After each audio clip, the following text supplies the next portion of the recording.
I'd like to call the Butte-Silver Bowl Council of Commissioners regular meeting for Wednesday, November 5th, 2025 to order. Clerk, could we please have roll call? 11 present, 1 absent. 11 present, 1 absent. Please note that Commissioner Healy is absent from tonight's agenda. Commissioner Walker, could you lead us in the prayer and the pledge?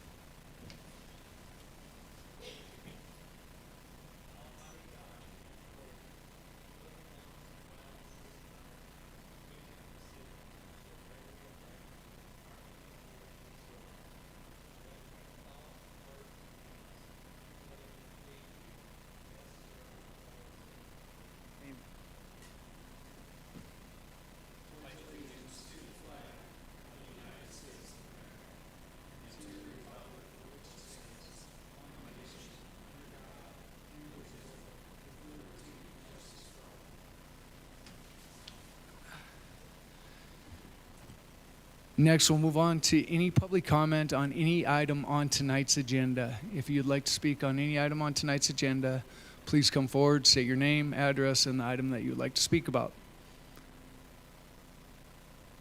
Seeing none, I will move to the approval of the minutes of the October 15th, 2025 meeting minutes. Commissioner Morgan. Thank you, Mr. Chief Executive. At this time, I'll make a motion that we approve the minutes of the October 15th, 2025 meeting. We have a motion and a second to approve the October 15th, 2025 meeting minutes. Is there anything on the question? Could commissioners please vote?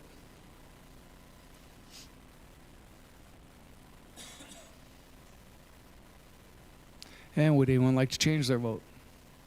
Clerk, please record the vote. 11 yeas, 0 nay. 11 yeas, 0 nay. Motion passes. Next, we'll move on to the Chief Executive's report. I'll try to make it brief. There's been a lot that's gone on in the last day or two. As many people may have seen that the EPA Administrator Zeldin was in town yesterday. It was a quick stopover that he came in. The EPA let us know that he was coming to visit, but never gave us an agenda and never gave us really times of what was going to happen until his arrival. So I found out really that morning where we were meeting and what was going to be done. There wasn't very much time for a lot of conversation. I did express the challenges of the change of the lead level and the concerns of the community and how, you know, from different administrations, it's gone back and forth, and so that there's a big concern about that, and hope that we could have some more answers to that. There was conversation that sometime in January they may have a plan coming forward, a proposed plan, and so we'll see if that's happened. But more of his visit was just seeing the sites and getting an update from EPA staff that was on the ground here. So we didn't get a lot of actual face time with him other than touring sites with his entourage and all the people that were involved with that as well. And then also, as many have seen today, did a proclamation of emergency on the SNAP benefits, and just wanted to just give a quick overview why we did this. And I think everybody understands the significance of to the community, what losing SNAP benefits can do to many community members. And for some people, they think that this is a handout, but there's a lot of people on SNAP benefits that are hardworking individuals with kids, with families, disabled people that are losing those benefits. And you know, I'm not going to get into the federal politics or state politics on this all, but working with our community action team, it was contingent on us to say it's important for us to support our local community. And so as chief executive, it was my directive to do emergency proclamation, to ask tonight the resolution to assess what's equivalent of 2 mills. Okay, it will not be assessed to anybody, taxpayers. We will be drawn from our reserve funds, and that's why we have reserve for times just like this where we can help the community and help people in need. And so those benefits will be used to help support those in need in the community, the food bank, It could be the Butte Rescue Mission, and then those that are putting pantries up just in the community. And so that's the reason that we're doing this.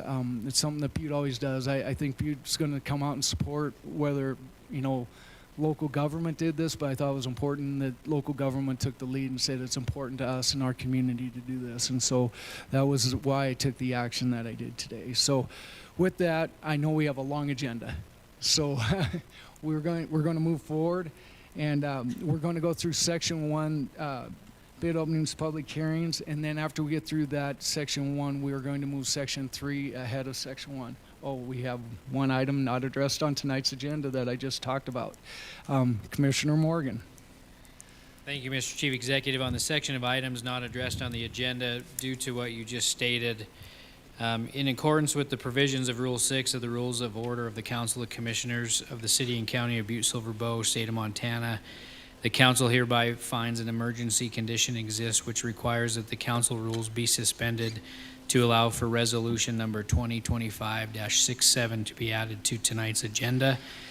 The reason for the suspension is as follows. Resolution 2567 is a resolution authorizing and approving the appropriation of reserve funds to the City and County of Butte-Silver Bow budget for the fiscal year 2026 in the amount of $183,974, which is equivalent to the 2 mills. Based upon the foregoing and to allow this matter to be acted upon, the council hereby finds that an emergency exists. At this time, I make a motion to approve the suspension of the rules to add resolution 2025-67 on the November 5th, 2025 regular meeting under the section of resolutions to be read and acted upon for final reading. We have a motion and a second to add resolution 2025-56, is that correct? 57. 67 on tonight's agenda. Is there anything on the question? Could commissioners please vote?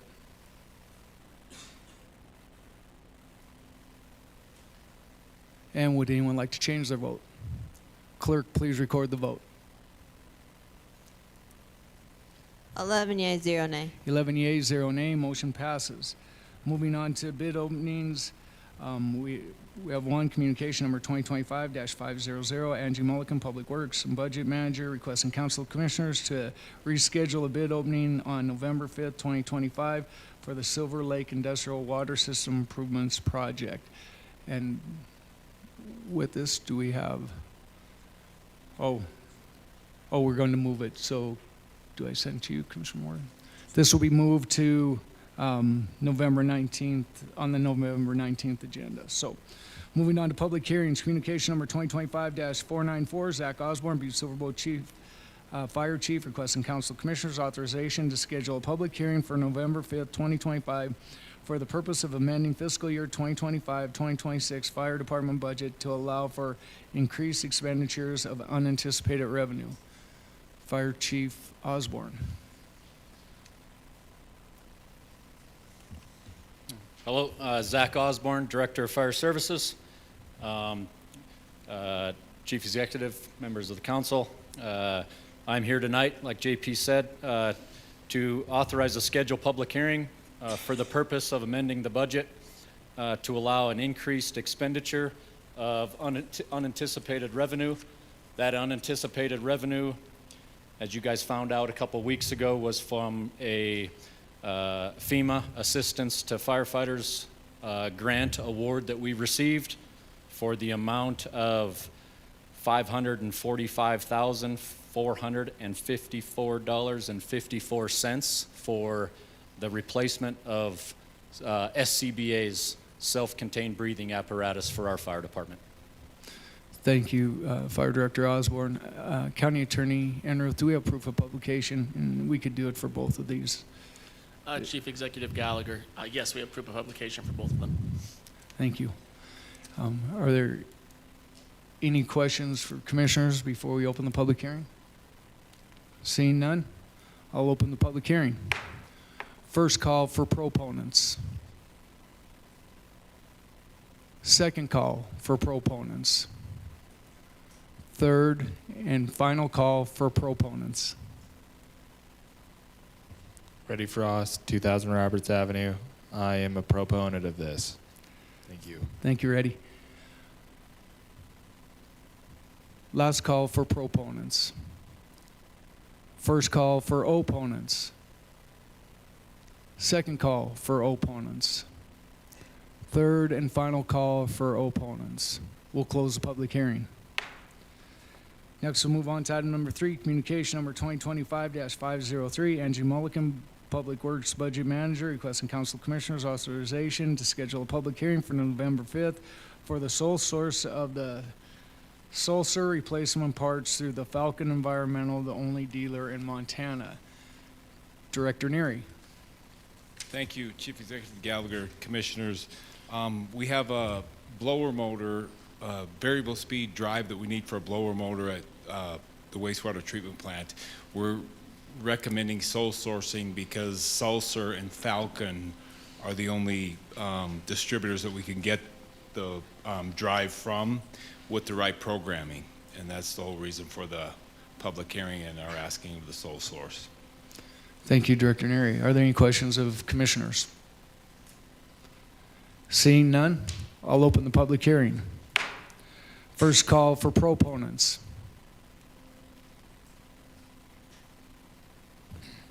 Reddy Frost, 2000 Roberts Avenue. I am in favor of sole sourcing this as it is a Montana business and we need a blower motor, it sounds like, at the wastewater distribution plant. Thank you. Thank you, Ray. Second call for proponents. Third and final call for proponents. Next, I'll move to opponents. First call for opponents. Second call for opponents. Third call for opponents. I'll close the public hearing. Next, we're going to move to section 3. Oh, do we have 2 more? Oh my goodness. So we got 2 more. So do we have proof of publication? Because we said both of them. Chief Executive Gallagher, yes, you have proof of publication on 2025-504. However, if you look at 2025-519, it has been moved to November 19th. Okay, thank you. Next, we'll move to item number 4, communication number 2025-504. Angie Mulligan, Public Works Budget Manager, requesting Council of Commissioners authorization to schedule a public hearing for November 5th, 2025 for the purpose of soliciting comments on the unanticipated revenue from the Department of Natural Resources and Conservation for the USDA Cooperative Forestry Program to plant trees throughout Skyline Park. Director Neary. Thank you, Chief Executive Gallagher. I'm going to take a crack at this one. I think Angie thought interviews were going to go first.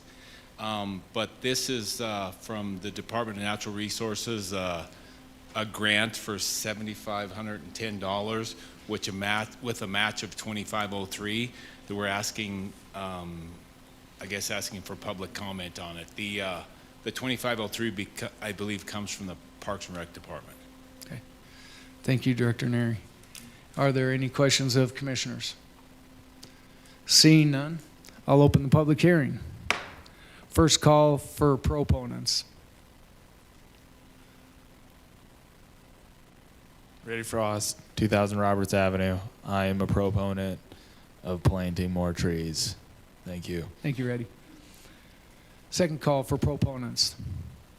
Third and final call for proponents. First call for opponents. Second call for opponents. Third and final call for opponents. We'll close the public hearing. Item number 5, communication number 2025-519 will be moved to have the public hearing moved to November 19, 2025. Okay. Now we'll move on to section 3, communications to be read and acted upon. We have 2 tonight. The first one is communication number 2025-527. Zach Osborne, Butte-Silver Fire Chief, requesting Council of Commissioners concurrence that probationary firefighters Alaric Grail and Logan Strickfadden be added to the Butte-Silver Fire Department after completing their 6-month probationary period with outstanding performances. Director Osborne. Okay, for the record, Zach Osborne, Butte-Silver Fire Director of Fire Services. Chief Executive Gallagher, members of the council, thank you for allowing time on this evening's agenda to recognize 2 probationary firefighters of the Butte-Silver Fire Department. Probationary firefighters Alaric Grail and Logan Strickfadden have successfully completed all departmental requirements, and with your vote tonight, they will be confirmed as full members of the Butte-Silver Fire Department. Over the past 6 months, these two young men have consistently demonstrated professionalism, dedication, and strong commitment to both our department and our community. I am confident that they will continue these traits forward throughout their careers. Before the vote, I would like to share a brief background of each of them. Firefighter Alec Grail was born and raised in Helena, Montana, before moving to Butte to attend Montana Tech University. While at Tech, Mr. Grail earned a bachelor's degree in cellular and molecular biology, was also a member of the Montana Tech football team. After graduation, he became a full-time employee with A1 Ambulance and served as a volunteer firefighter with the Big Butte Volunteer Fire District. Firefighter Logan Strickfadden was born in Seattle, Washington, and raised in Billings, Montana. After graduation from high school, Mr. Strickfadden joined the United States National Guard, where he proudly served his country. Following his service, he settled in Butte and became a full-time employee with A1 Ambulance, while also volunteering as a firefighter with the Big Butte Volunteer Fire District. Thank you once again for your time this evening and for allowing me the opportunity to formally introduce firefighters Grail and Strickfadden. I respectfully request your approval of their confirmation as confirmed members of the Butte Fire Department. Thank you. Thank you, Director Osborne. Commissioner Morgan, would you like to make a motion? Sounds good. Chief Executive Gallagher, at this time, I would like to make a motion that we concur with Communication 2025-527 and welcome these two fine young gentlemen to the Butte-Silver Bow Fire Department and place on file. We have a motion to concur and place on file communication number 2025-527. Is there anything on the question? Could commissioners please vote?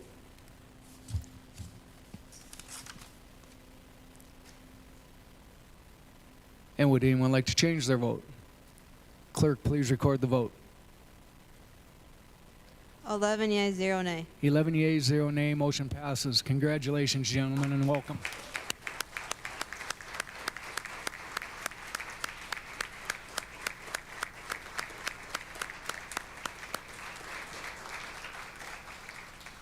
And as I believe the families, go out and get some pictures, or you could sit through the rest of the evening with us. You're welcome to do that as well.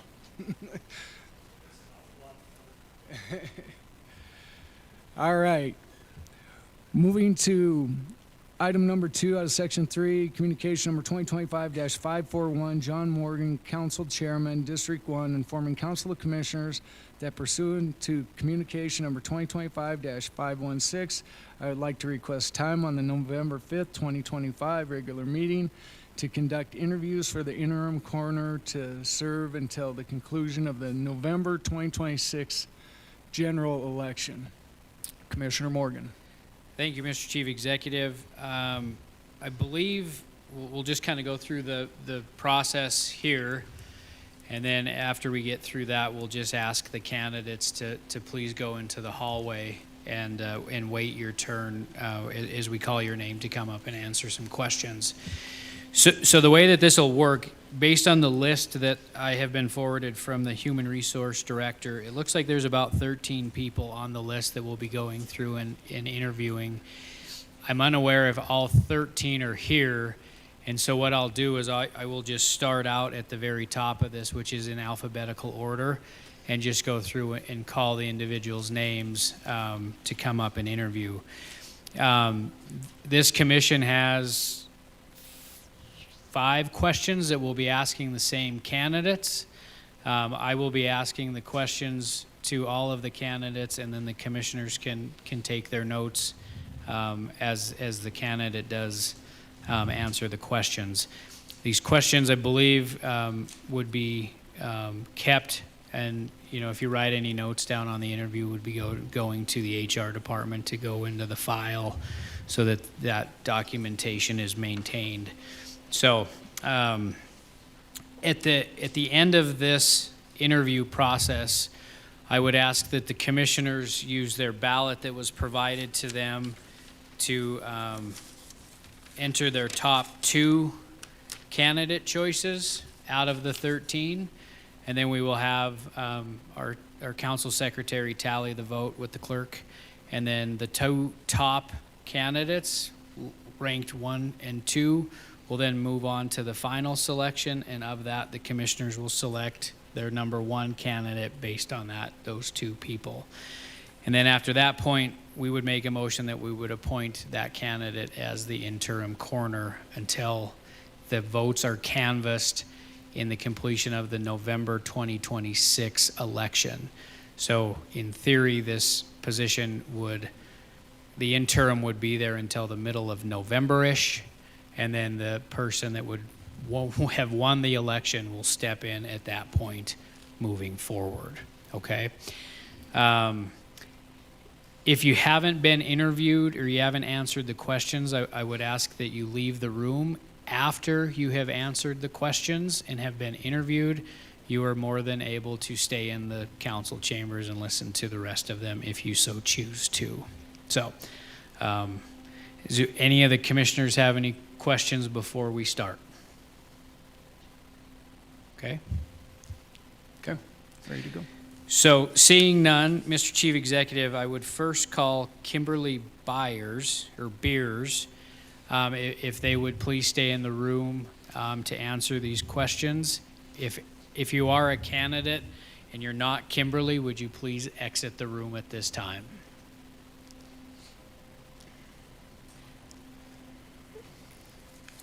Mr. Heddick, are we sure that we don't have outside speaker? Okay, thank you. Yes.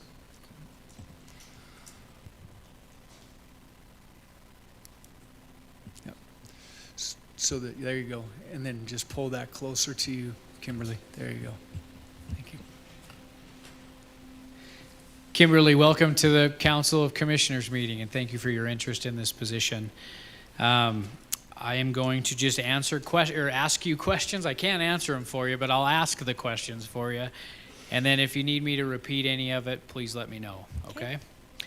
The first question, please describe your understanding of the primary duties and responsibilities of a coroner and how you would ensure those duties are carried out with professionalism and respect for the community. I guess, am I saying what I think the coroner does? Yes, so please describe your understanding of the primary duties and responsibility of the coroner and how you would ensure those duties are carried out with professionalism and respect to the community. I'm aware of when people pass away, they go to the scene, assist law enforcement, and that's about it. Okay. The second one, describe to us your experiences that have prepared you to serve effectively as a coroner. I worked with Axelson for about 2 years. I retrieved people that passed away. We'd take them back and process them and fingerprint them and place them in the fridge. And yeah, that's what I did. Okay. This position often involves access to confidential and emotionally sensitive information. How would you ensure confidentiality and maintain ethical standards in your work? I wouldn't talk about it with anybody.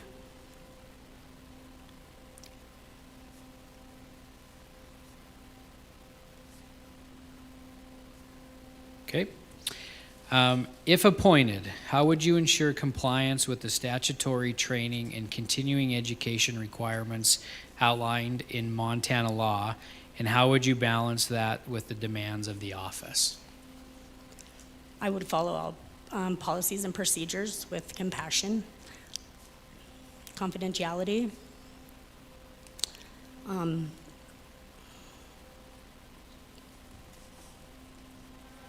Make sure everything was done in a timely manner. Assisting anybody that needed assisting. Okay. And the final question is there any reason that would prohibit you from responding to a situation 24 hours a day, 7 days a week? There is not. Okay. Okay, that is the conclusion of the questions. Thank you. Thank you. You are more than welcome to stay in the audience if you choose to. Mr. Chief Executive, the next one would be Kelton Bills. Could we have Mr. Kelton Bills be asked in?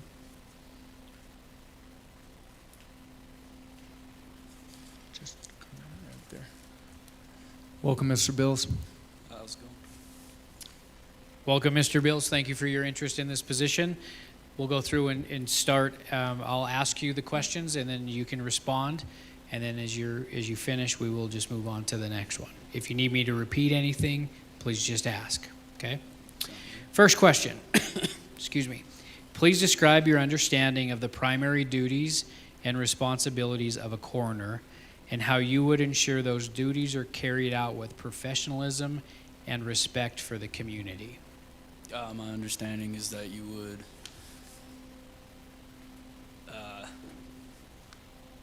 trying to think. Make out death certificates, clarify that somebody did die or did not die, make sure that is kept on record, and then notify next of kin.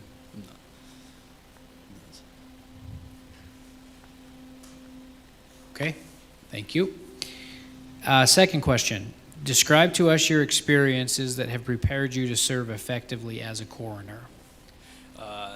During my time as a correctional officer, I went with inmates to hospitals multiple times on both life flight and in an ambulance, and have just been around a medical setting there. I think that would prepare me a bit for.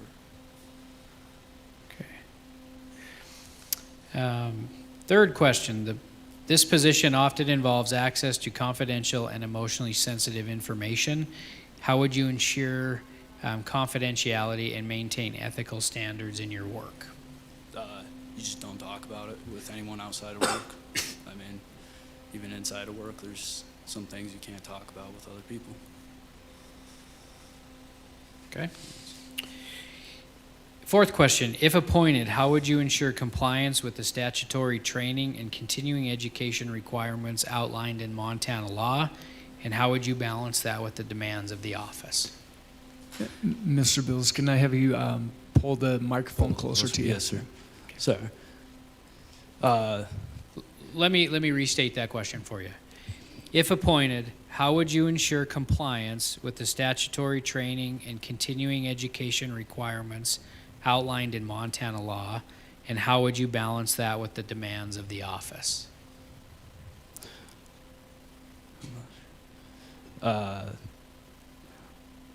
Not sure.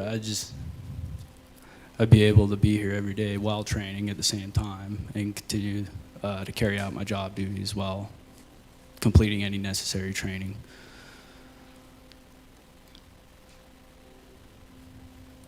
Okay. Is there any reason that would prohibit you from responding to a situation 24 hours a day, 7 days a week? No. Okay. All right. Kelton, that concludes our questions for you on this. You're more than welcome to stay in the audience if you choose to do so. Thank you. Okay. Mr. Chief Executive, the next candidate would be Marcy Cameron. Could we please invite Marcy Cameron in? Thank you, Barb.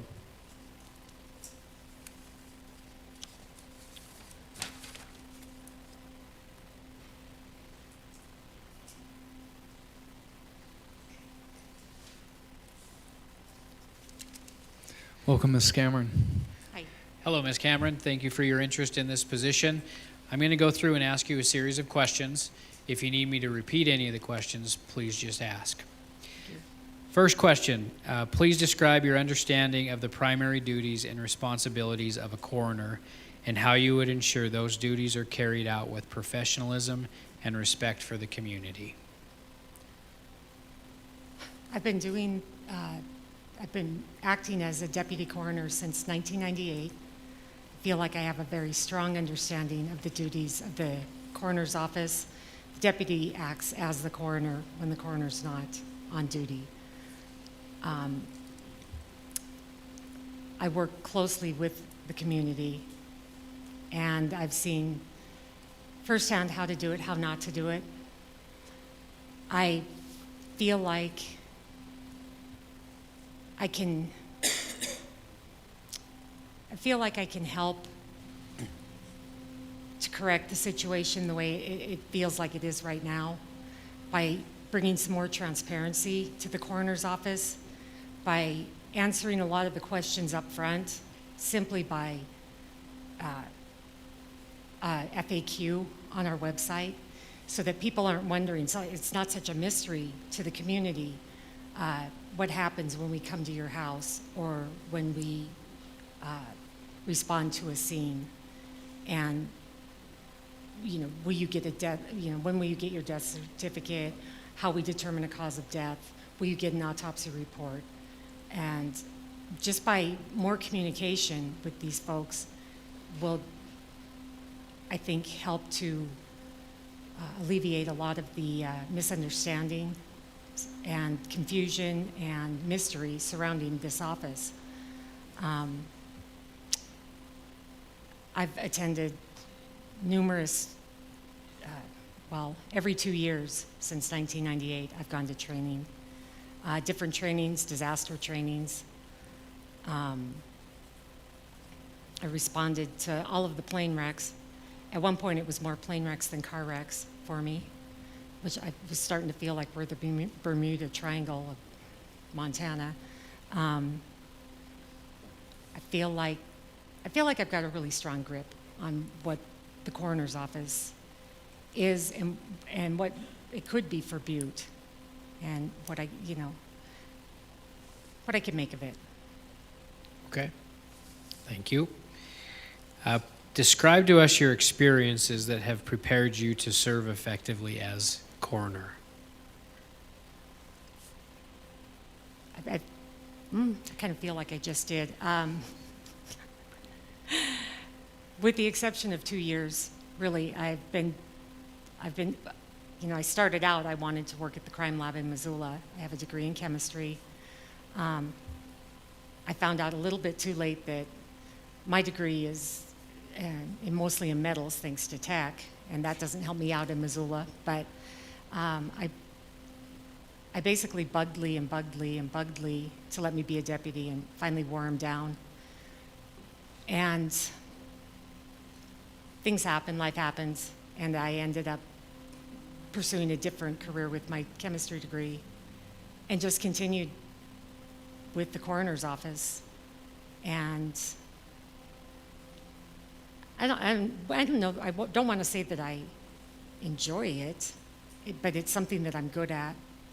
I feel like I enjoy the challenge. And I feel like there's a lot of work that I could do. I feel like I can make the office better. Okay. This position often involves access to confidential and emotionally sensitive information. How would you ensure confidentiality and maintain ethical standards in your work?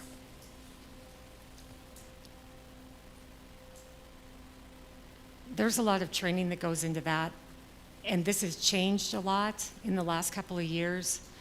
There's been a lot of misunderstandings regarding HIPAA and what happens when you pass away.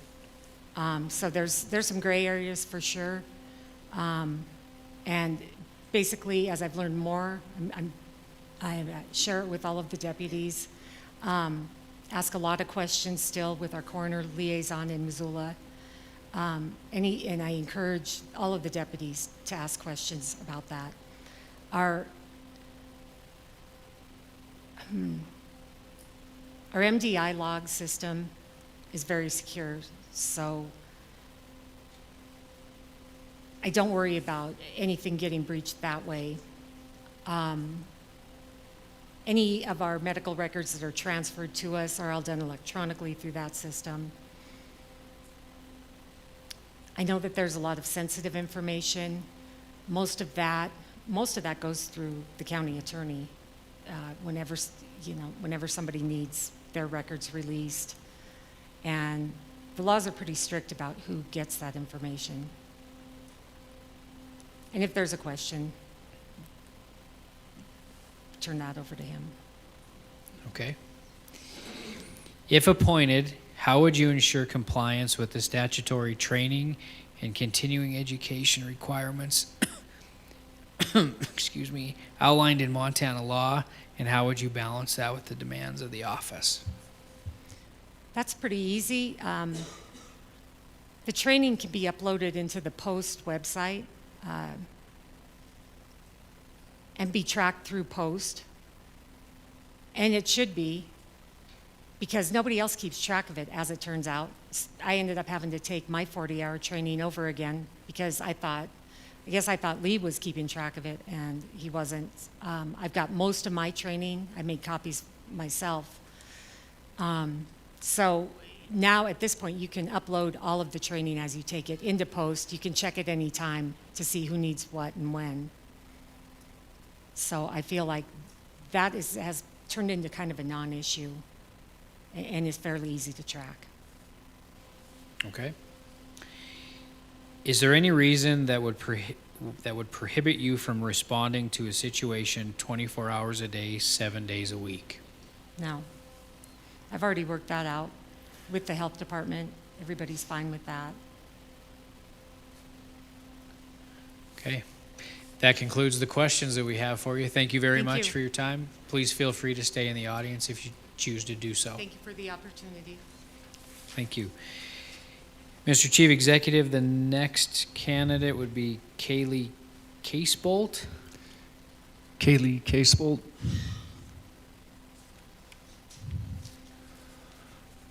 Welcome, Ms. Casebolt. Please come up to the podium and then pull the microphone to you so that the commissioners can hear you clearly. Thank you.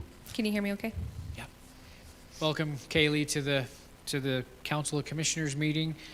I'm going to go through and ask you a series of questions. If you need me to repeat any of the questions, please just let me know and I can do that. Okay. Okay? Please describe your understanding of the primary duties and responsibilities of a coroner and how you would ensure those duties are carried out with professionalism and respect to the community. So my understanding of the basic role and duties would be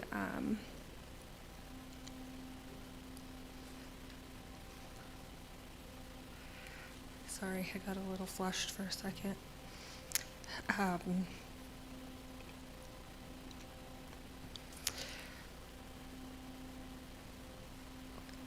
So first and foremost is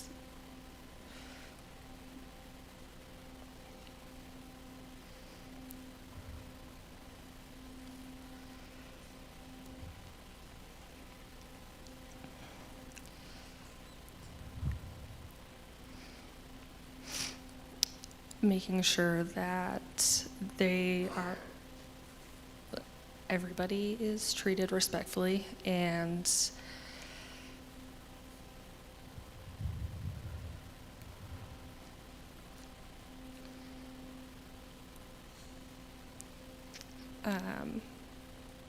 so they would be working with law enforcement.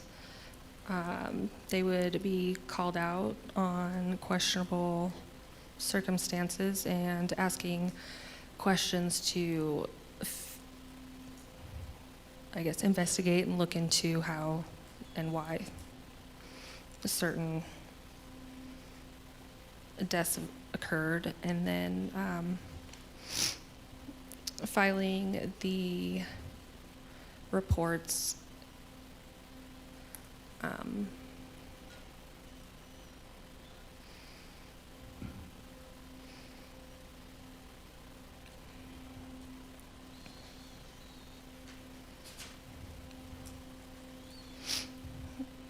I know there's a lot more. I just can't think straight right now. Sure. I'm sorry. No problem. We'll move on to the next question.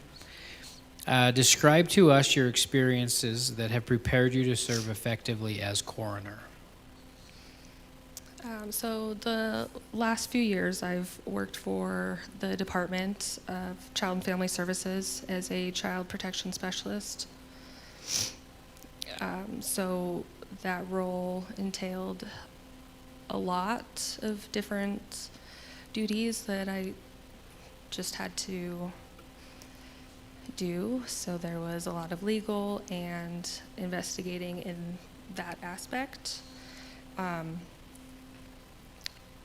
mean, first and foremost, it was making sure that the children are safe, and I worked reunification and tried to with those kiddos and those parents.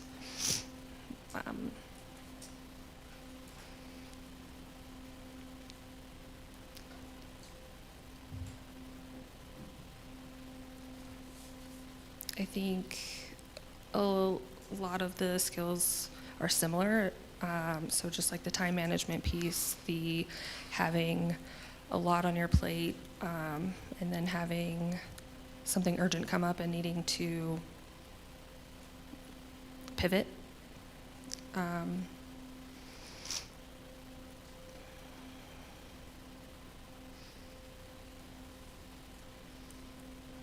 think that's about all I got. Okay. The next question is, this position often involves access to confidential and emotionally sensitive information. How would you ensure confidentiality and maintain ethical standards in your work? So I have a bachelor's in social work and psychology.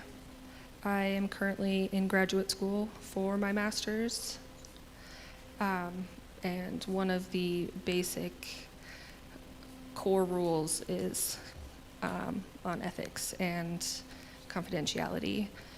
So I find that it's very important, and every role that I've worked in the past, I've had to maintain that confidentiality, and there's a lot of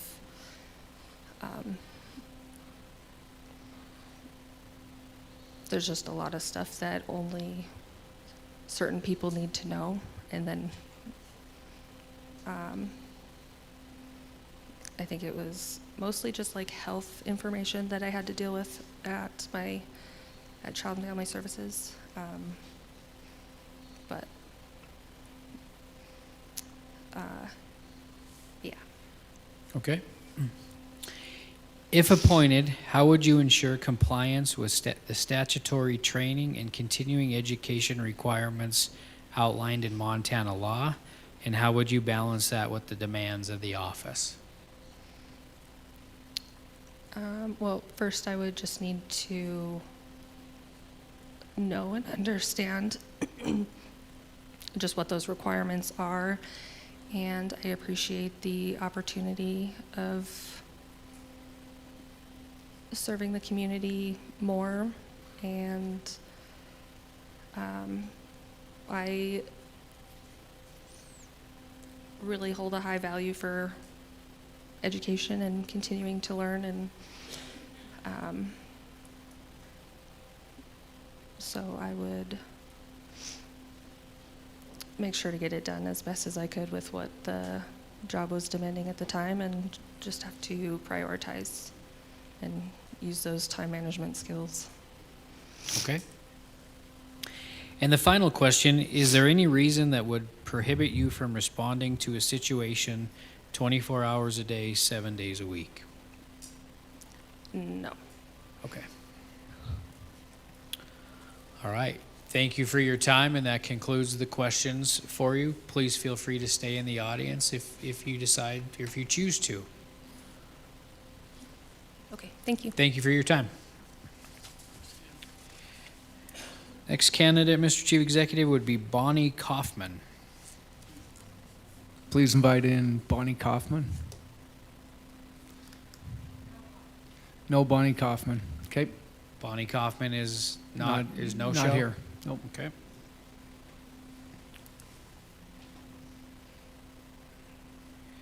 Thank you, Mr. Chief Executive. Tessa Grimes.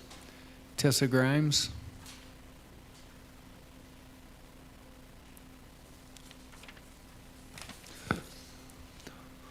Welcome, Ms. Grimes. Please come up to the podium and then pull that microphone close to you so that the commissioners can hear you on your answers. Thank you. Welcome to the Council of Commissioners meeting, Ms. Grimes. I'm going to go through and ask you a series of questions. If you need me to repeat any of them or a portion of them, please feel free to ask. Okay? The first question, please describe your understanding of the primary duties and responsibilities of a coroner and how you would ensure those duties are carried out with professionalism and respect for the community. Welcome. Thank you, Chief Executive Gallagher and the commissioners for allowing me to be here this evening. My understanding of the coroner position is I work at the detention center. I've been there 3 years. We have had previous incidents where we've had some people pass away, and from my understanding, we typically call the coroner's people. They come up, they investigate, they process all the information, they typically bring out the body. From there, they bring the body to, can't remember the name of it, but sorry, I'm really nervous. They bring the body, do fingerprints, investigate, inventory. That's as far as I am aware of the situation. Okay. Describe to us your experiences that have prepared you to serve effectively as coroner. I was working at the jail.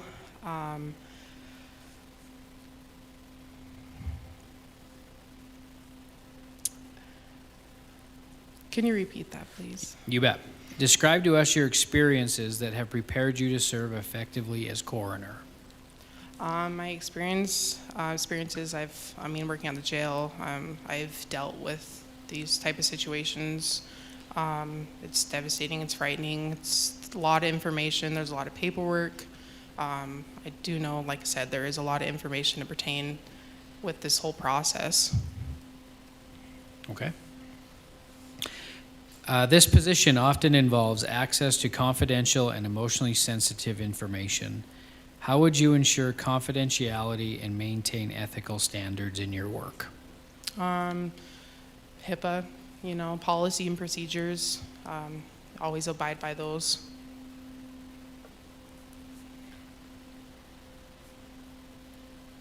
Okay. If appointed, how would you ensure compliance with the statutory training and continuing education requirements outlined in Montana law? And how would you balance that with the demands of the office? Always lead everyone to success. Could you repeat that last part of the sentence, please? You bet. I'll just reread the whole thing, okay?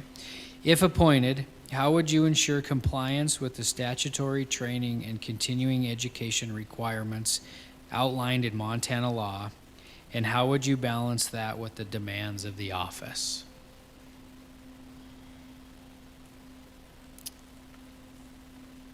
Just make sure that all the required trainings are completed and done up to date.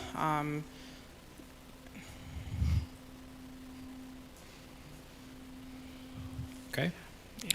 And the final question is there any reason that would prohibit you from responding to a situation 24 hours a day, 7 days a week? No. No? No. Okay. Thank you. That concludes the questions. Please feel free to stay in the audience if you choose to do so. Next candidate would be Michael Hanley. Please invite in Mr. Hanley.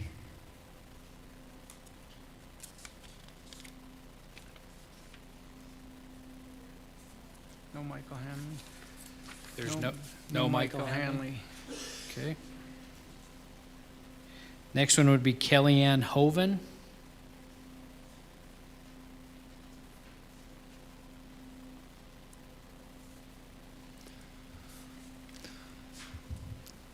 Welcome, Ms. Hoven. please come up to the podium there and then pull the microphone close to you so that the commissioners can hear you. Thank you. Thank you. Hello, Ms. Hoven. Welcome to the Council of Commissioners meeting. I'm going to go through and ask you a series of questions. If you need me to repeat any of the questions, please just simply ask. Sure. Okay. The first question, please describe your understanding of the primary duties and responsibilities of a coroner and how you would ensure those duties are carried out with professionalism and respect to the community. Sure. Before I begin, did anyone need a resume? Ms. Kellyanne Hovel, so no, we ask you these questions, and that's Perfect. what we're going off on all Would the you mind interviews. repeating that question for me, please? You bet. Please describe your understanding of the primary duties and responsibilities of a coroner and how you would ensure those duties are carried out with professionalism and respect for the community. Wonderful. So I am Kellyanne Hoven. I'm a registered nurse. I have been for 14 years. And I'm most familiar with the coroner position when I was working up at the hospital here. We had the coroner involved, of course, if we had a death under suspicious circumstances, a death while in custody of law enforcement, or a death within 24 hours of arriving at our facility. So we worked with the former coroner often on those. And I believe I would be a good fit for the position because I have a lot of experience working with grieving families and people in shock related to end-of-life situations. And I think I could be a calm presence in those circumstances and provide clear and direct communication that's appropriate while still being compassionate and empathetic and working with the other members of law enforcement and funeral homes and those involved in the end-of-life situations. Okay. Next question, describe to us your experiences that have prepared you to serve effectively as coroner. So I've mentioned my nursing experience. I worked in a very high volume, high acuity ICU in a city in Texas prior to moving to Butte in 2013 and working at St. James for most of that time. I have, as I mentioned, a lot of experience in working with people in end-of-life situations. I've experienced it on the personal side as well. We lost my father-in-law last year, and so I got to sort of understand from the family's perspective how sensitive, people can be and all of the things involved with a death happening in the family. I, for the past 5 years, have been working as a realtor with Coldwell Banker Markovich here in Butte, and that's allowed me to get much more involved with the community. And it's not, of course, public service, but it is public facing, and I do think it's helped strengthen my communication skills and my collaboration with different members of the process, and then my, reputation in the community. Okay. This position often involves access to confidential and emotionally sensitive information. How would you ensure confidentiality and maintain ethical standards in your work? I am very familiar with HIPAA. As long as I've been a nurse, that's been a very key part of it, and confidentiality is one of the ethics as a realtor as well. So I'm a big fan of a listen first communication strategy, and I try not to overshare and be empathetic while still not divulging information I'm not at liberty to share. And I think the best way to do that is to be calm, to be direct, to be very clear, and to be very fair and unbiased with anyone you're communicating with. Okay. If appointed, how would you ensure compliance with the statutory training and continuing education requirements outlined in Montana law, and how would you balance that with the demands of the office? So I did read the Montana Code annotated regarding the coroner. I understand there is a coroner's class coming up next month. Should I be appointed, I would plan on attending that class. I am very familiar with continuing education. I maintain both my nursing and my real estate license, which require continuing education. I would assume this role, if appointed, as my primary occupation.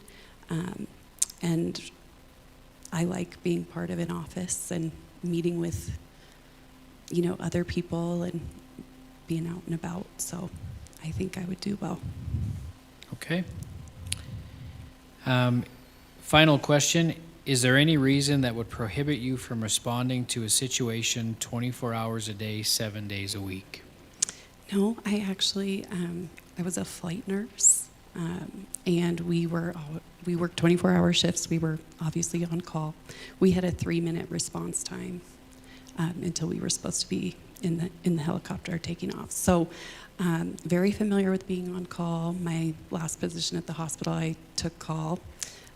Nights, weekends, holidays, you name it. So, also as a real estate agent, my phone number is out there for anyone to call or text me at any point in time. So I'm very comfortable, I would say, with that aspect of the job.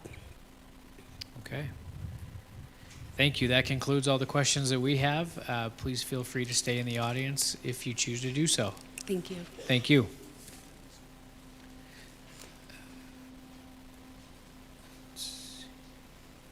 Next one would be Jason Parrish. Jason Parrish. Welcome, Mr. Parrish. And you know the drill.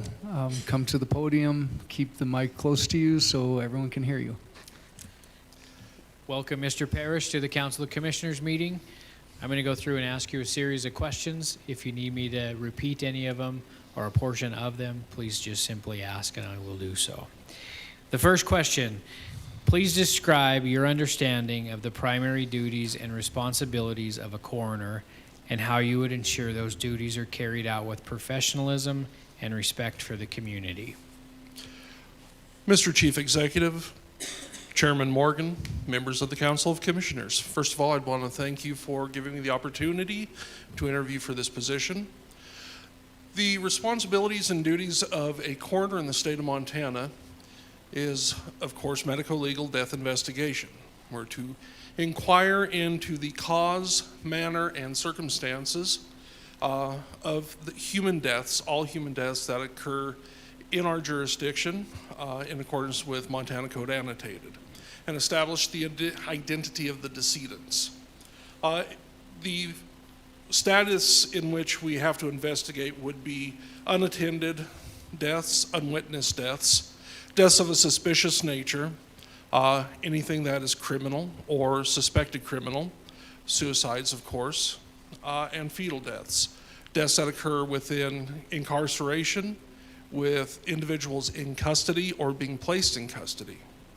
Furthermore, our duties to perform include cremation authorization and authorization of removal and transportation of human remains, ordering autopsies and toxicological testing, obtaining biological specimens from the decedents, which includes vitreous fluids, urine, blood, tissue as necessary. We are obligated to perform and provide decent disposal of unclaimed dead human bodies and their parts believed to be human. We are to notify the next of kin in as short of a practicable time as possible, preserve evidence involving any human death, hold inquest, and issue subpoenas and for the procurement of documents or witnesses into those deaths that we are investigating.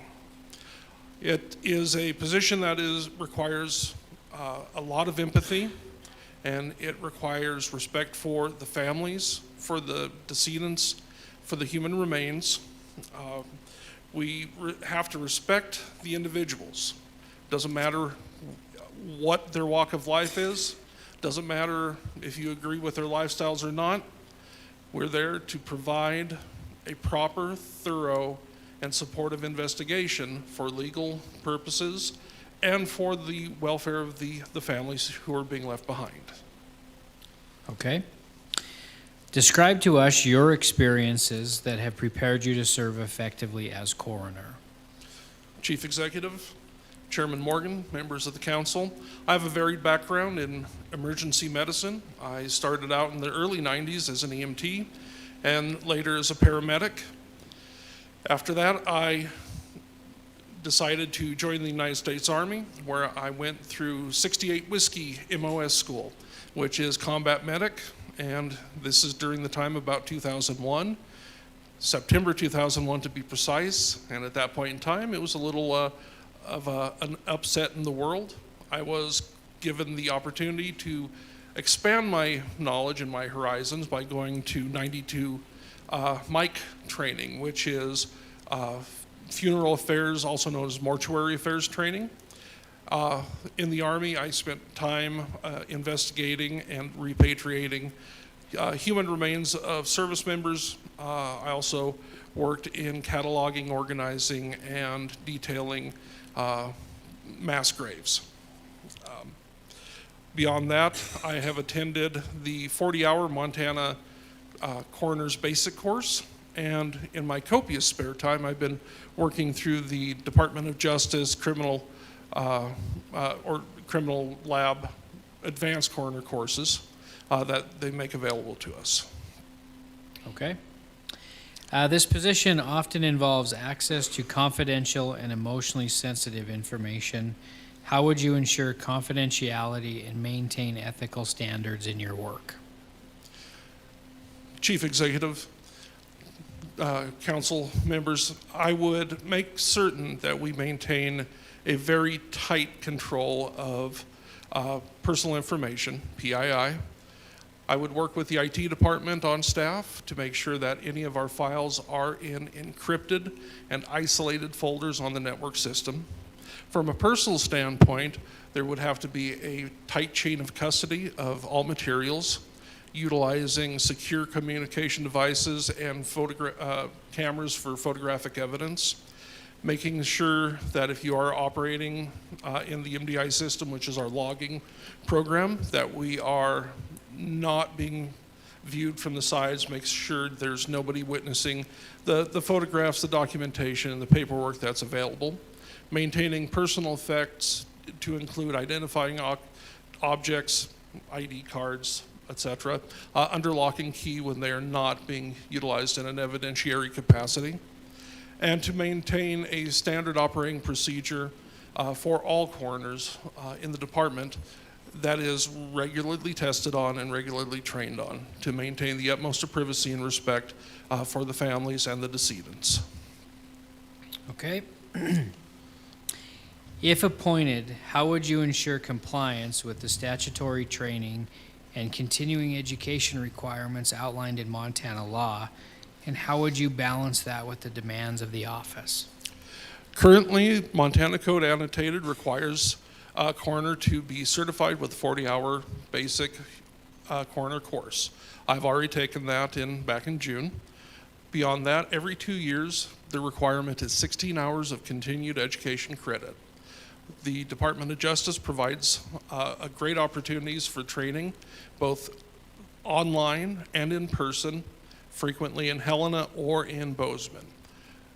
Considering that we have 4 deputies and a interim coroner, the ability to spread out duties as assigned and provide for training is integral to keeping the professionalism and the respect areas, the skills respectively of our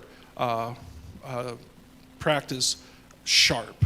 So there's an ability to maintain the CEUs while providing consistent care within the community. Okay. Is there any reason that would prohibit you from responding to a situation 24 hours a day, 7 days a week? I'm already in IT. I already work 24/7. It's no big deal. We got this. Okay, thank you, Mr. Parrish. That concludes the questions that we have for you. Please feel free to stay in the audience if you choose to do so. Thank you. Thank you for the opportunity. Thank you, Mr. Parrish. Next one would be Kylie Reese.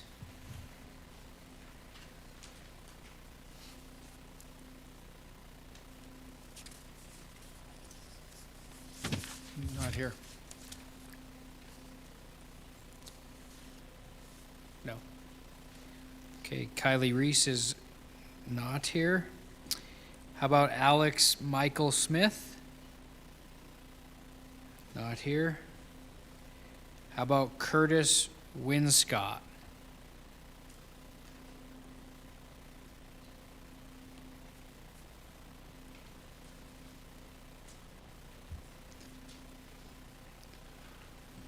Welcome, Mr. Winscott.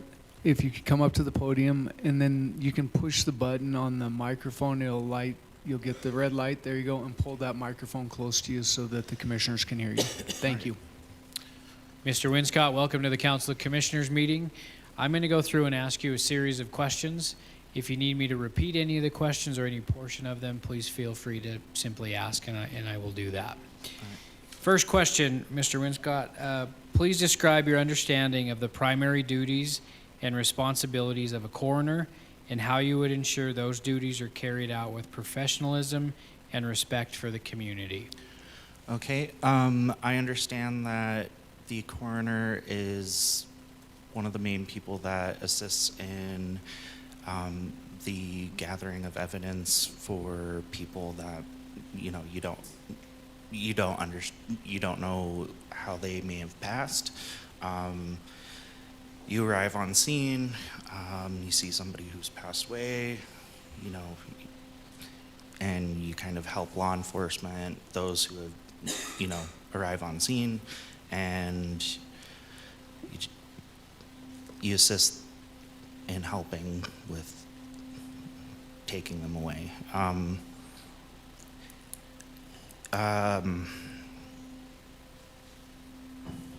Making sure you're gathering every piece that you need to have. I would probably make sure that it's being done by just following regulations. If there's things that are outlined in the rule book, whatever rules are supposed to be followed, I would definitely follow that to the T.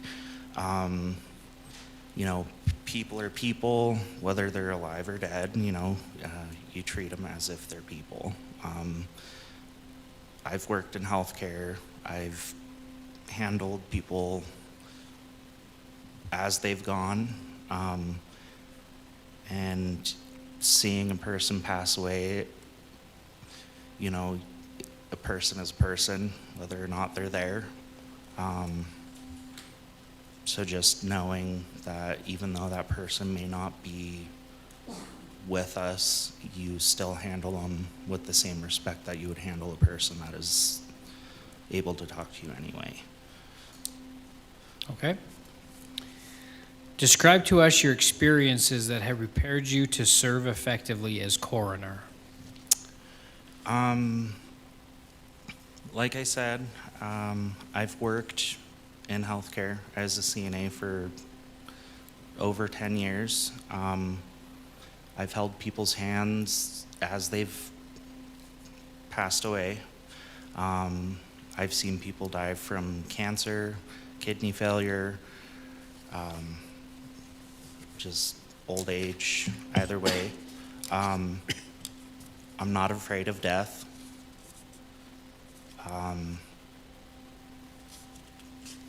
It's part of life. If a person is, if they've handled it unfortunately, if there's been self-harm, I'm more than understanding. I can walk into that room, walk into whatever position, and take that as it is, because everybody has their own way of, I guess, exiting, and we have to understand, whether or not we're religious, whether or not, we understand how something happens, we have to take somebody else's death home with us in healthcare, in as a coroner, you've got to take that with you every day as well. If you see somebody who's gone, you're gonna have to take that picture with you as well. I don't have a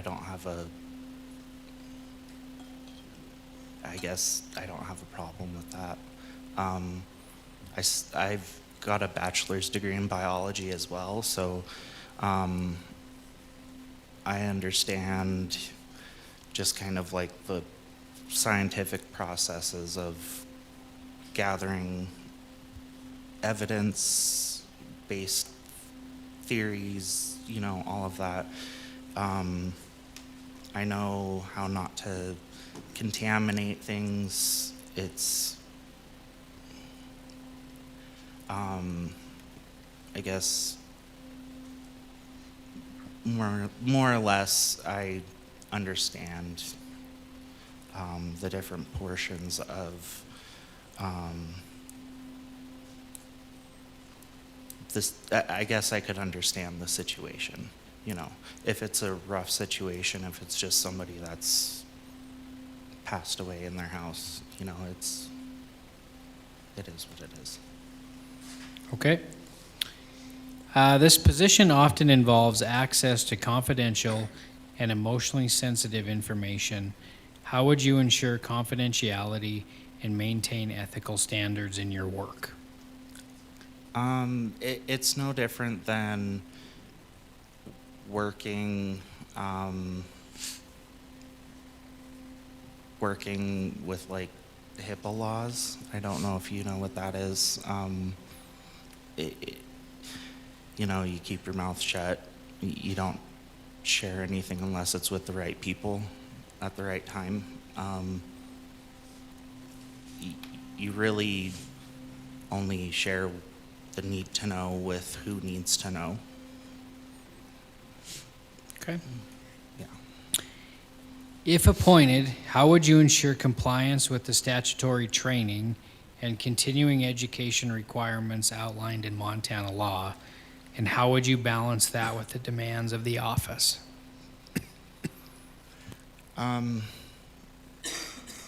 I would say, you should always keep up on your training. You should always do a little bit here and there. Every job has some kind of training that goes along with it. It's, if there's something new, you just got to keep up on it. You got to make time.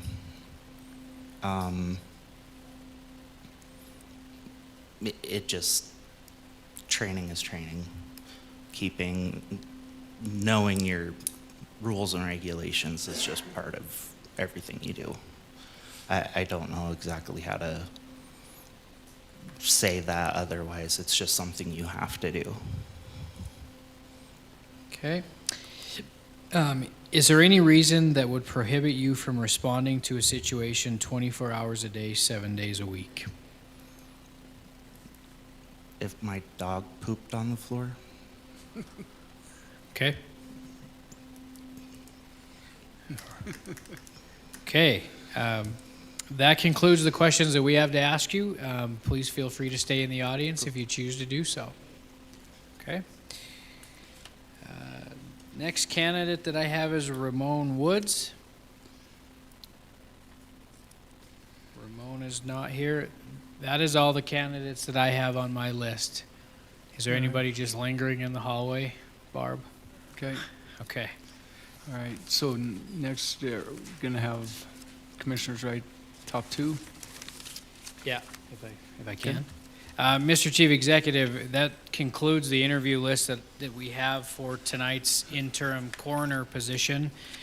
At this time, I would ask the commissioners to pick the bigger ballot, if they will, and write two names, their top two picks for the position, and write them down. And please sign and print your name on them as well.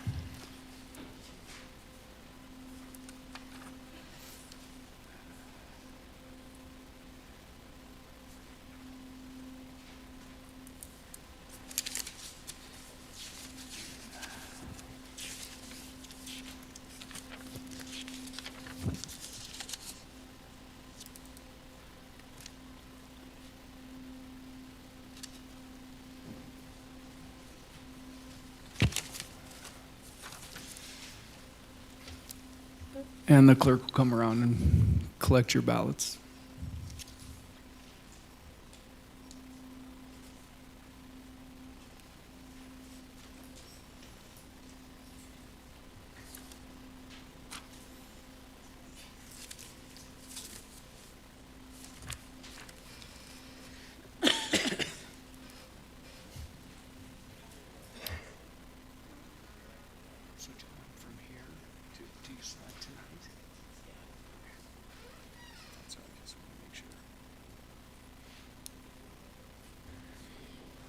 Mr. Chief Executive. Commissioner Morgan. Mr. Chief Executive, as in past practice, I believe the clerk would read the commissioner that cast the ballot and read the name of their two choices. And we will, if the county attorney and Barb can just assist and keep a tally, that would be appreciated. And all the commissioners check the numbers. And then once we have those top two candidates, we'll proceed. So does that sound right? Okay. Clerk, if you could lead us into this. Okay. Commissioner Thatcher, Marcy Cameron, Jason Parrish. Bill Anderson, Kelly Hovind, and Jason Parrish. Eric Makins, Jason Parrish, Kelly Hovind. Josh O'Neill, Jason Parrish, Marcy Cameron.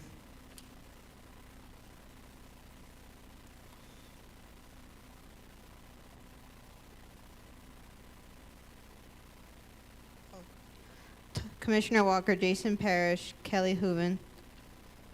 Dan Callahan, Kelly Hovind, Marcy Cameron. Michelle Shea, Jason Parrish, Marcy Cameron. Bill Boyle, Jason Parrish, Kelly Hovind. Russell Leary, Jason Parrish, Marcy Cameron. Jim Fisher, Jason Parrish, Kelly Hovind. John Morgan, Jason Parrish, Kelly Hovind.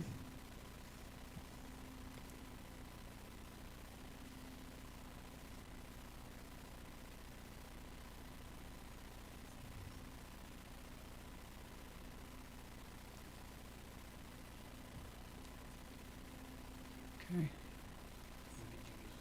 And I think that, do we have a final tally?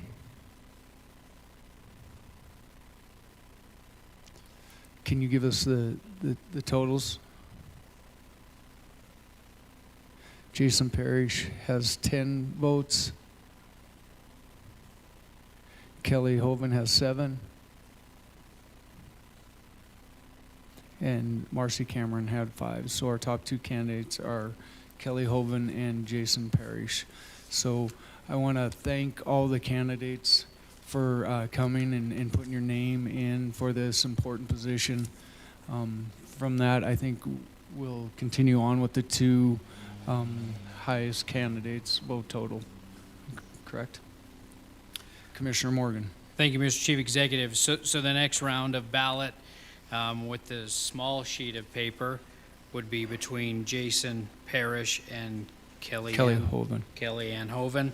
So if the commissioners would still cast their ballot, sign, and print, the clerk will come back and collect them.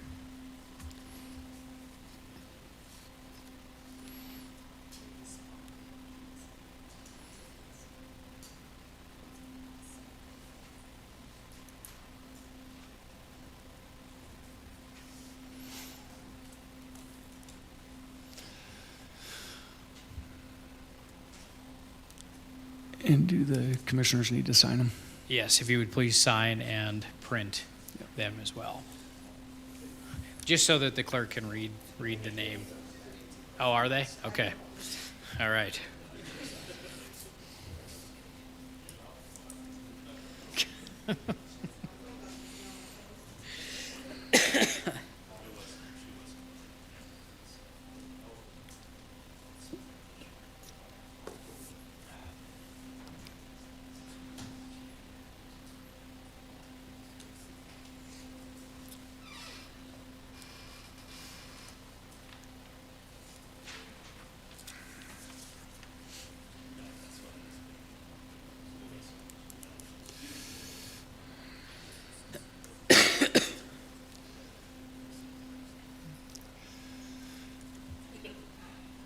And we'll have the clerk read each individual commissioner's vote.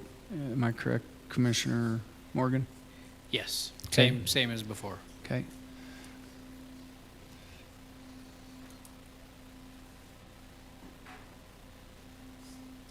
And Ms. O'Connor, you can go ahead and proceed when you're ready. Okay. Commissioner Morgan, Jason Parrish. Commissioner Boyle, Jason Parrish. Commissioner Shea, Jason Parrish. Commissioner Callahan, Hooven. Commissioner Fisher, Parrish. Commissioner Makins, Parrish. Commissioner O'Neill, Parrish. Commissioner Walker, Parrish. Commissioner O'Leary, Parrish. Commissioner Thacher, Parrish. Commissioner Anderson, Parrish.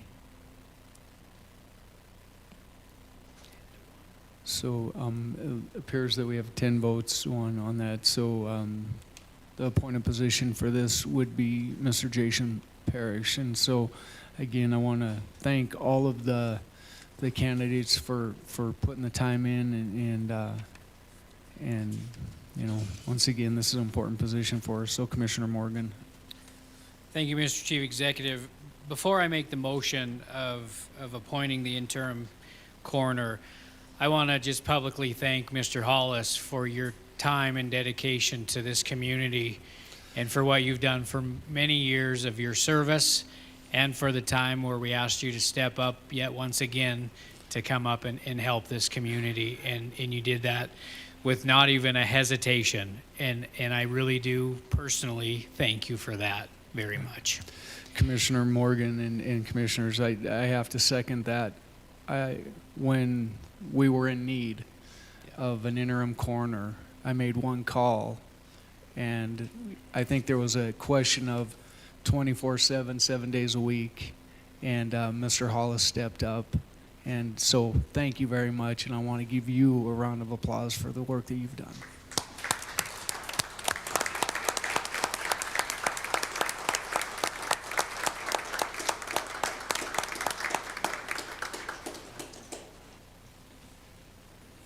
And I'd like to thank you for giving me that opportunity.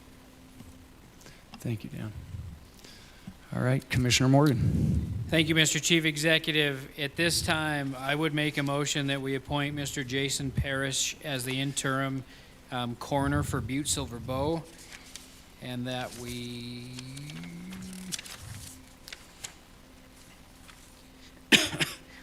note communication 2025-541 and place on file. We have a motion and a second to note and place on file communication number 2025-541 and appoint Mr. Jason Parrish into the coroner position until the general election 2026. Is there anything on the question? Could commissioners please vote?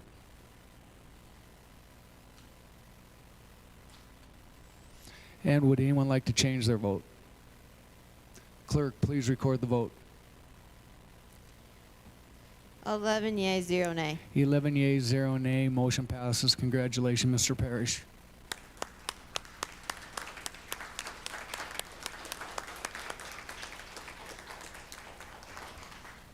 Thank you, and I would like to thank Dan Hollis personally.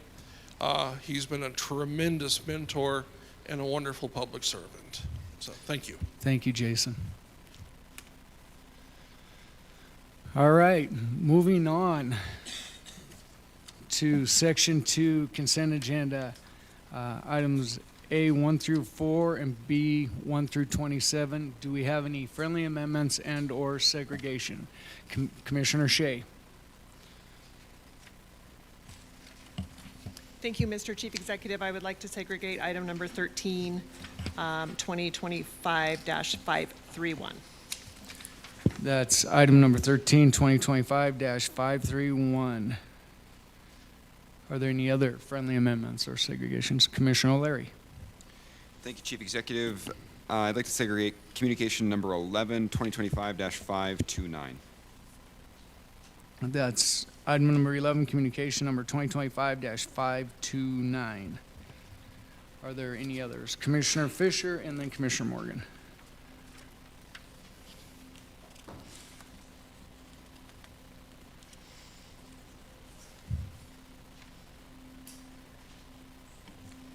Thank you, Chief Executive Gallagher. I would like to segregate communication number 5, 2025-522, and number 25.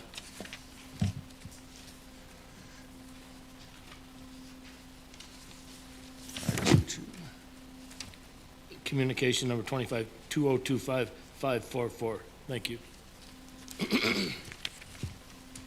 So we have item number 25, is that correct? And what was the other one? I'm sorry. I Number missed. 5. Number 5, okay. 522. And item number 5, communication number 2025-522. Okay, Commissioner Morgan. Thank you, Mr. Chief Executive. I'd like to segregate number 23, communication 25-542, and number 27, 25-546. That's item number 23, communication number 2025-542, and item number 27, communication number 2025-546.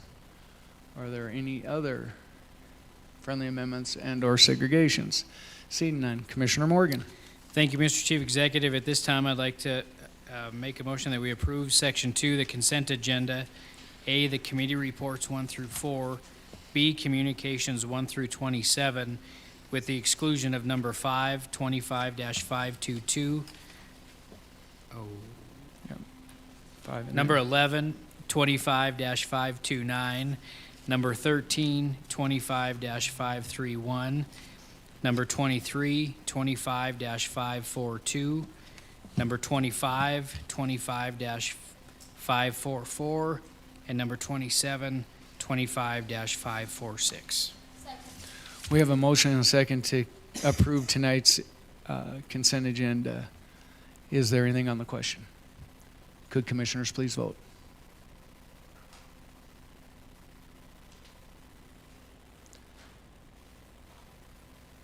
And would anyone like to change their vote? Clerk, please record the vote. 11 yea, 0 nay. 11 yeas, 0 nay. Motion passes. Just quick, I noticed we had one commissioner just step out. Do we need to take a break? Are everyone okay to move forward? Okay, I just want to make sure. Okay, I know we had a little bit of a length there before. Okay, so we'll move to item number 5. Communication number 2025-522, Mike Clegg, Deputy County Attorney, requesting Council of Commissioners authorization to have Chief Executive Gallagher sign an agreement with CCCS to provide services to the Butte-Silver DUI Court. Commissioner Fisher. Thank you, Chief Executive Gallagher. Question on this was, the agreement doesn't show a cost. I was wondering if anybody had any idea. $2,200 a month. $2,200 a month. Thank you. Okay. Is that suffice for information for you, Commissioner Fisher. Okay. Commissioner Fisher. Thank you, Chief Executive Gallagher. Thank you, County Attorney Enruth. I would like to make a motion at this time to concur and place on file Communication 2025-522. We have a motion and a second to concur and place on file communication number 2025-522. Is there anything on the question? Commissioner Anderson. I'm looking through the contract here. I didn't see that information for the cost either on it. Is that something that should be included in the contract? Commissioner Anderson, I'll ask County Attorney Enruth. Chief Executive Gallagher, Commissioner Anderson, paragraph 6. It's contained at the very last sentence, $2,200 a month. Excuse me for my voice, it's getting hoarse. Okay. Yes, sir. So we have a motion and a second. Anything else on the question? Could commissioners please vote?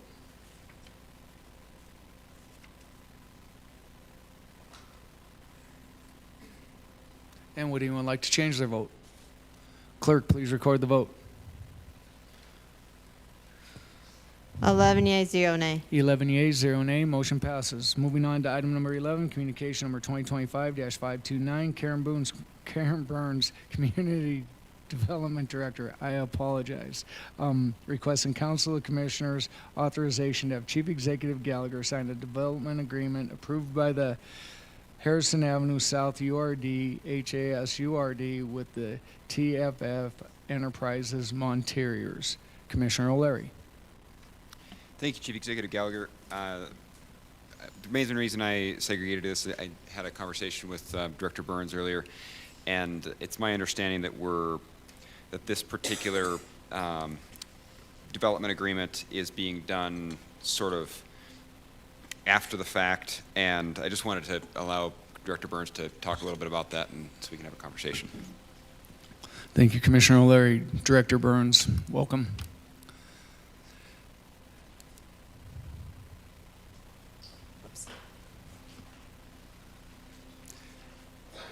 We need new tape. Thank you, Mr. Chief Executive, Commissioner O'Leary. Yeah, I'm happy to address any questions there might be. Normally, in our situations with the Harrison Avenue Urban Renewal District, we meet with a potential project, we talk about our programs, we guide them through the application process. They apply before they start work. In this situation, we did meet with the developers. We talked about their project. We talked about the parcel that they're developing. I think you're all familiar of where Monteriors is located. That's a very difficult parcel to develop. It required a lot of infrastructure improvements to be made, especially along Sunset Road for sidewalk, curb, gutter. There's a large culvert there that had to be dealt with. A sand creek runs through the property. Prime location on Harrison Avenue, but very difficult to develop. So we talked to them about what our programs could do and how they could benefit the project. They understood, they received the application from us, and then they passed it on to their contractor. As they started to work on the project, we hadn't heard from them. We reached out again, said, hey, you know, we're here for you. And they said, thank you so much. We're really excited to, you know, get this project done. Throughout the process of them building the project, at the end of the day, they came to us and said, okay, we're ready to apply for our grant now. So that long story to tell you is that there was a miscommunication between the owner of the project, their contractor, and the timing of when they would submit their application back to us for our consideration. And so when they learned of their mistake, we talked to them, had a long meeting in our office about our policies, procedures, and what we want to do. What the takeaway is that they did rely on these funds to help them develop that project. There was a miscommunication, a mistake on their part of when to apply for those. And so we brought this project to our board of directors. Our board of directors considered the project, talked it through, and we don't pay out any money from our development agreements until projects are complete. So we wait for them to be complete before we actually expend any of our funds. So we were a little bit out of order in terms of, you know, paperwork on this project, but the understanding was that this is a huge project for our community, for that corridor. They knew that we could assist with infrastructure development and did rely upon that as they moved forward with their project. Our board did recommend that we do enter into this development agreement with our payment plan, very similar to other development agreements that we've entered into for other projects along that corridor. They felt it was very important. The project owner did attend our meeting, explained everything that they plan to do, and what they're currently employed. 15 people have been hired in Butte. They're very excited about their workforce. They do have plans for a second phase of this project. They have not committed to that yet till they understand how the business is going to go. They just opened this summer. So we're really excited about them. They're great community partners. It's a great resource for our community, and they developed a very difficult lot on Harrison Avenue. So I'm fully supportive of this project moving forward. Our board of directors did vet the project thoroughly and ask a lot of questions. So I appreciate the opportunity to speak. Thank you. Thank you, Director Burns. Follow-up, Commissioner O'Leary. Thank you, Chief Executive Gallagher. I guess I'm fairly concerned that we're setting an unfortunate precedent here. My understanding of how we operate these programs is that we always require people to apply first before a project moves forward. I've participated in these programs myself and always been very careful to not start any work prior to the process moving forward.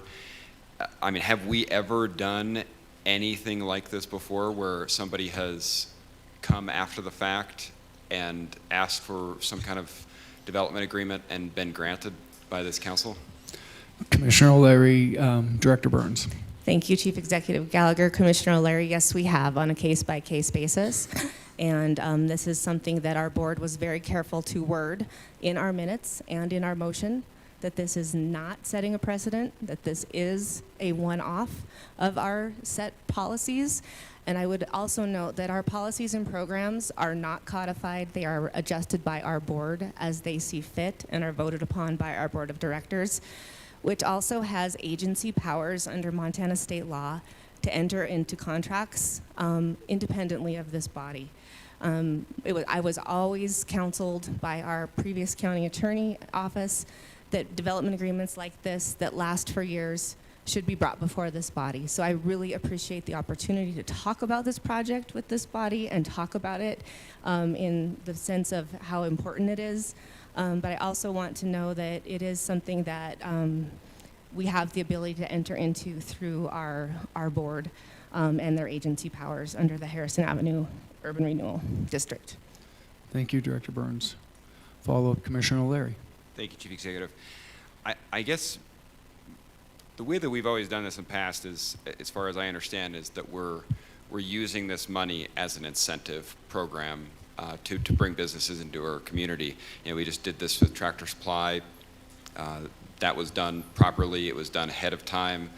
If somebody comes and wants to participate in one of these programs and they don't do the paperwork and they rely on somebody that doesn't do their job, I have a really hard time understanding why this community, the board, the URD board, would be willing to, break our own policies in order to make this happen. I understand that these folks are, brought a great business to our community, and I'm fully in support of it. It's a beautiful building, it's a beautiful project, but it's I guess I am personally concerned that this is out of order and we're not doing this the way that we should be doing it. Thank you, Commissioner O'Leary. Are there any other comments or questions of commissioners? Commissioner Shea. Thank you, Mr. Chief Executive. Thank you, Director Burns. You had mentioned the set policies and procedures that the board has approved. Do the policies allow for a case-by-case review of something like this? Commissioner Shea, Director Burns. Thank you, Chief Executive Gallagher. Commissioner Shea, yes, they do. Thank you, Director Burns. Are there any other questions of commissioners? Commissioner Anderson. Thank you very much, Chief Executive. Thank you very much, Karen Burns, for being here. I this might just be my, Siri, be quiet, my ignorance on this, but how come this was brought to us when the board can act independently and make these decisions? I appreciate when we get brought into these to see what's going on. I always like to know what's going on, but it seems like this could have been done without us. So is that the case, or why was it brought before us? Commissioner Anderson. If they can oh, set sorry. the parameters after the, or change them up from the bylaws and stuff that they operate under. Commissioner Anderson, Director Burns. Thank you, Chief Executive Gallagher, Commissioner Anderson. The Harrison Avenue District, since its inception in 2019, every development agreement that we entered into at that time, working with the County Attorney's Office, she recommended that I bring them both for my board, for their signature, and for the Chief Executive's signature, just as a matter of procedure because of the type of agreement we were entering into. And so she felt like that was the way to go. And so that's what we've always done with every development agreement for that district. And we've done many of those over the years with this body. And some of the projects, you know, to note, had already started their construction when we brought them to this board. So this is not the first time that this has been done. It's the first time that we've talked about it in this length and that the project was completely done, basically, before they reached back out to us to say, okay, we're ready for our grant now. And I do want to say, I do believe it was a complete misunderstanding between the parties that were working on the project. They did completely rely on us for assistance when they developed this project. So I do feel like it's the right thing for us to do on this case basis. Thank you.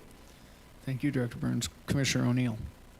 Thank you, Chief Executive. Thank you, Karen. So in theory, if we don't, if it's just a part of the procedure that it comes to us to get the final vote, like I do support the fact that we do give them the money because it's a great building, great project, but then if we all vote no, then what happens? Could somebody answer that, please?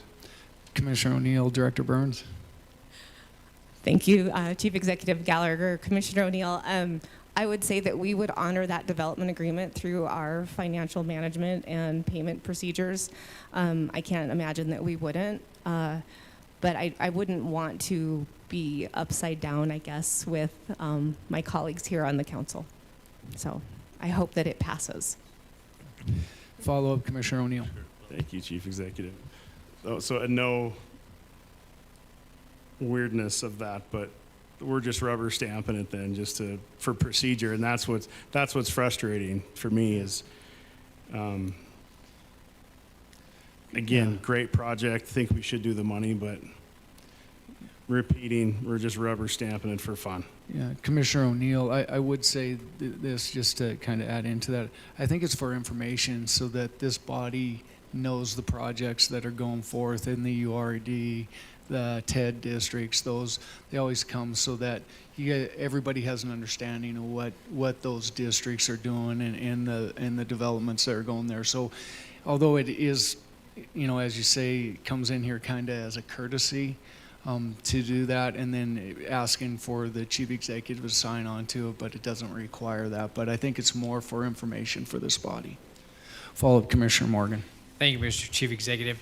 Just as a clarification, so the URD board is appointed by the council, and it was always my understanding that they were a board, an advisory board to the council. Is that, and I thought that was in the code. Commissioner Morgan, Director Burns. Thank you, Chief Executive Gallagher. Commissioner Morgan, so in Montana Code, under the Urban Renewal Law, you have the ability to create an agency for urban renewal districts. And so both of our urban renewal districts act as agencies. We invoked agency powers in their formation. And so the TEDs, Targeted Economic Development Districts, are under the same code, but they're not allowed the same latitude. So under Montana Code, TEDs are required to have an advisory board just as you're aware of that advisory board. But all of their actions also have to run through this body in terms of contracts.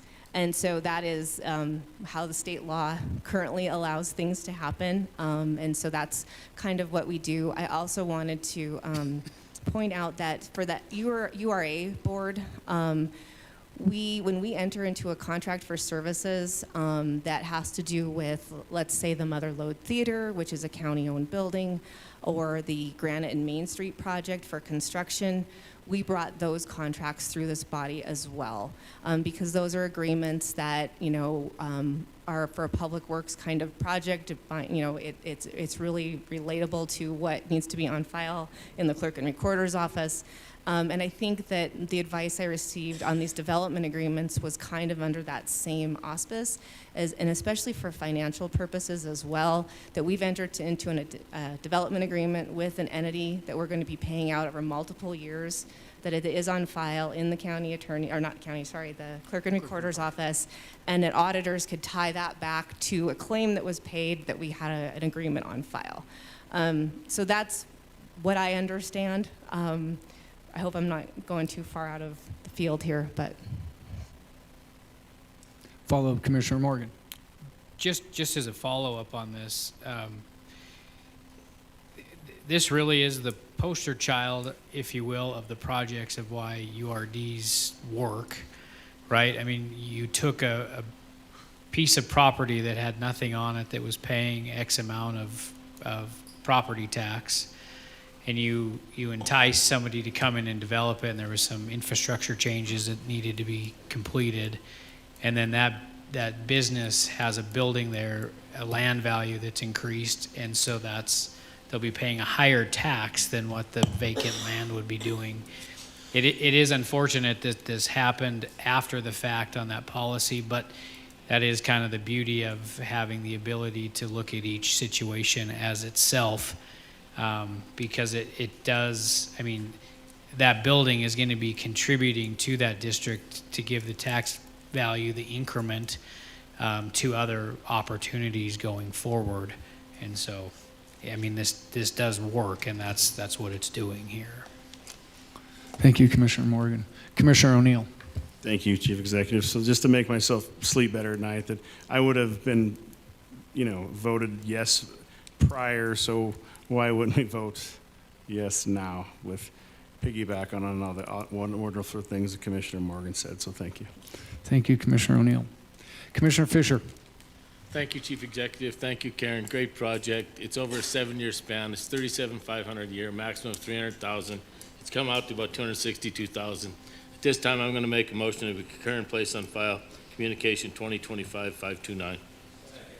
We have a motion and a second to concur and place on file communication number 2025-529. Is there anything else on the question? Commissioner O'Leary. Thank you, Chief Executive.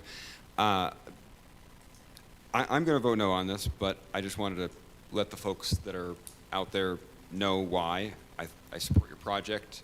I think this is a really good development for Butte, but I think that this body should be expecting that things are done correctly, and we should expect that of ourselves, and we should expect that of the rest of the people that work for this county.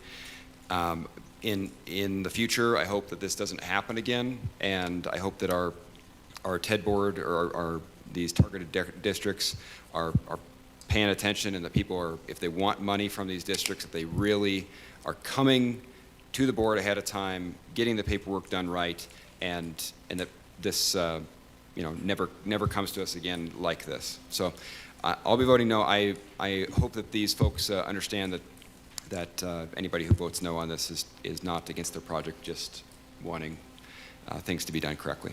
Thank you, Commissioner O'Leary. Is it Commissioner Fisher? Thank you, Chief Executive Gallagher. Thank you, Commissioner O'Leary. Thank you, Karen.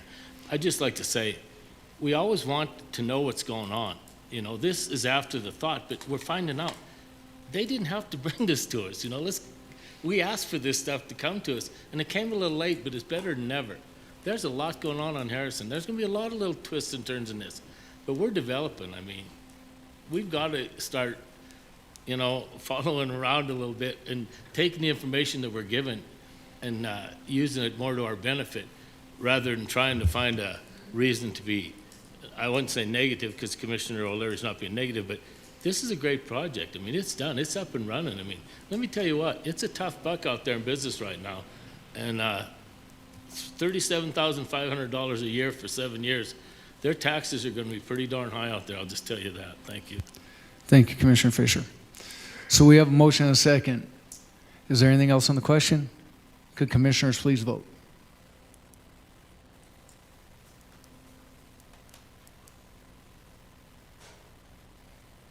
And would anyone like to change their vote? Clerk, please record the vote. 10 yea, 1 nay. 10 yea, 1 nay, motion passes. Moving on to item number 13, communication number 2025-531. Kayla Lappin, Economic Development Coordinator, requesting Council of Commissioners authorization to have Chief Executive Gallagher sign an amendment to the purchase and sale agreement for crew companies to change the purchase to Riley Global Solutions, LLC. Commissioner Shea. Thank you, Mr. Chief Executive. Anyone that, well, let me start over. Judiciary 2 weeks ago. I'm trying to get my timeline straight. So we pointed out some inconsistencies between the purchase and sale agreement and the resolution. And I think Judiciary kind of reluctantly passed that on to final reading, hoping for some clarity between then and now, and to understand who was actually making the purchase. So I spoke with the county attorney today, and I went back 2 weeks ago, and I looked back at the TED Board of Directors meeting agenda and minutes from June 27th, and the action items were crew purchase and sale agreement. Okay, so that was sent forth to the council on July 2nd, and we approved a purchase and sale agreement. The purchaser is Crew Companies, and the seller obviously is City and County of Butte-Silver Bow. And so there needs to be a resolution in place to finalize the purchase and sale agreement. When the resolution came, the resolution that was presented before Judiciary was selling the property to Riley Global Solutions on page 1, line 9. On page 2, lines 12 and 13, under the whereas, it says, whereas, ... Butte-Silver Bow unanimously concurred to enter into a purchase and sale agreement between the City and County of Butte-Silver Bow and Crew Companies doing business as Riley Global Solutions. That purchase and sale agreement was not passed as a sale to Crew Companies doing business as Riley Global Solutions. And so I think that to ask through a communication to say we approved this sale to one company, but now we're asking through a communication to sell it to another company doesn't feel right. And in my conversations with the county attorney, he agreed with me, counseled me on this. I don't know if something has come up between now and then when you and I had spoken, but I think that we have to either stick with the purchase and sale agreement that we had passed to Company A and not switch it to Company B at the last minute. So my recommendation, and I'll make a motion if I have to, I'll let the floor speak, but would be to note this communication and place it on file and recommend that we deny the resolution as it's presented, because it doesn't comport with the actual purchase and sale agreement. Commissioner Thatcher. Thank you, Chief Executive Gallagher. Thank you, Commissioner Shea. Yes, you did bring this up last week. I do think maybe we could have Director Burns or Economic Development Coordinator Lappin come touch on this and maybe explain why, and then give us a little bit of backstory, because I don't necessarily disagree with Commissioner Shea, but having a little bit more information would be helpful. Thank you.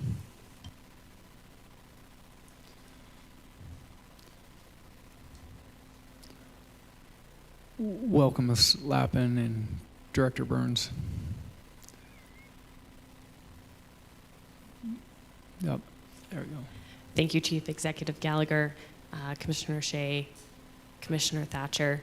When we put forth this, resolution a couple of weeks ago, it occurred to me that, the name did change. And so I do want to just confirm that this is the same company. It's the same person. Jeff Riley is the owner of both companies, Crew Companies, and then he set up Riley Global Solutions to handle the land transaction portion of this deal. And so we're confident that Crew Companies is going to be the one that is there. I mean, that will be where they're going to set up business and shop, and it will be Crew Companies operating. However, the land purchase they have requested take place under the Riley Global Solutions LLC name. This is common practice. I've spoke at length with Karen about this. We have had other businesses do this for the land portion of the sale. And so that's my understanding of this. And one of the reasons I'm putting forth an amendment to that as requested by the title company to make sure that everything is, recorded correctly so that we have a record of that name change. Thank you, Ms. Lappin, and I think Director Burns has a little bit potentially to add. Thank you, Chief Executive Gallagher and members of council, and thanks for your questions. So we did get a little ahead of ourselves with the resolution getting introduced before we were able to get this communication in to amend the purchase and sale agreement to change the purchaser to Riley Global Solutions. We often amend these purchase and sale agreements to change the entity. Those purchase and sale, if it's the same company. Let me be clear. A lot of companies we do business with form an LLC to handle the land transaction. And so when they enter into their purchase and sale agreement with us, they might be doing business as a certain name. And as they do their due diligence and move forward and want to pull the trigger on the land purchase, we amend that purchase and sale agreement to the entity that they are creating to handle the land purchase. It is the same entity. Crew Companies and Riley Global Solutions is Jeff Riley. And they asked for this, and we submitted the resolution of sale because they were anticipating closing very quickly. And we knew we had to have 3 readings of that resolution. We missed getting the amended purchase and sale agreement in front of you at that same meeting. It would be of our intention to have that purchase and sale agreement on the same agenda we would have introduced the resolution on. But we missed it. Sorry about that. But we have that before you tonight. So technically, you would be approving the amendment to the purchase and sale agreement, and the resolution would pass later during this same meeting. Thank you, Director Burns. Follow-up, Commissioner Shea. Yeah, thank you. Mr. Chief Executive, thank you, Ms. Lappin and Director Burns. I understand what you're saying. I still don't like it. It feels, I know there's probably no reason for Mr. Riley to be hiding anything, but the public process up until this point was not with Riley Global Solutions. The public process and the information that's been out to the public was Crew Companies. If they have changed their name, I would appreciate them taking care of their business before they come to us and want to purchase affordable properties. I think they should have taken care of that. And if they have changed their name, I think we should deny this, and they should go back to the TED board and come back to the council with a purchase and sale agreement with Riley Global Solutions. Because switching the company at the last minute to say, well, we're this company, but we want to handle the land transaction over here, that doesn't feel transparent to me. And honestly, I'm not the county attorney, but I would say there may be some legal jeopardy if we are to change these things at the 11th hour. But I would defer to the county attorney on that. Commissioner Shea, is that a question to the county attorney? County Attorney Anruth. Chief Executive Gallagher, Commissioner Shea. Without any more information from Director Burns, so she may be able to expand on this, But if Crew Companies was going through the initial process, and during that initial process stated, we would like to also put it under Riley Global Solutions at the end, I wouldn't have an issue with it. I do have an issue with this happening at the last minute. It is, Director Burns is correct. Lots of companies purchase properties under different LLCs. I have no clue who is a managing partner of Riley Global Solutions, how many shares are divided up between their parties, or the same with Crew Companies. This went through the initial process under Crew Companies, and if they wanted to change it at any point in time, in my opinion, it should have been done during that initial process, where the purchase and sale agreement would have been amended prior to coming to this board to also do the resolution. And again, it's a transparency issue. This is a last-minute deal, and I don't agree with it either. Thank you, County Attorney Enruth. Commissioner Callahan? Thank you, Chief Executive Gallagher. I know 2 weeks ago when this came to Judiciary, there was nobody here to answer any of our questions. And we did go ahead and move it to final reading just so we could get it here tonight, just in case you guys were in a time frame. The reason we moved it forward was so you could come here and explain to us what was going on and whatever, but we still have to go by what the county attorney thinks is right. And I guess if he says we should go ahead and move this forward, he feels it's okay, maybe we'll vote yes. If not, maybe we should hold this and have it done right. Could you explain the time frame? Is this a time sensitive that it has to be done tonight?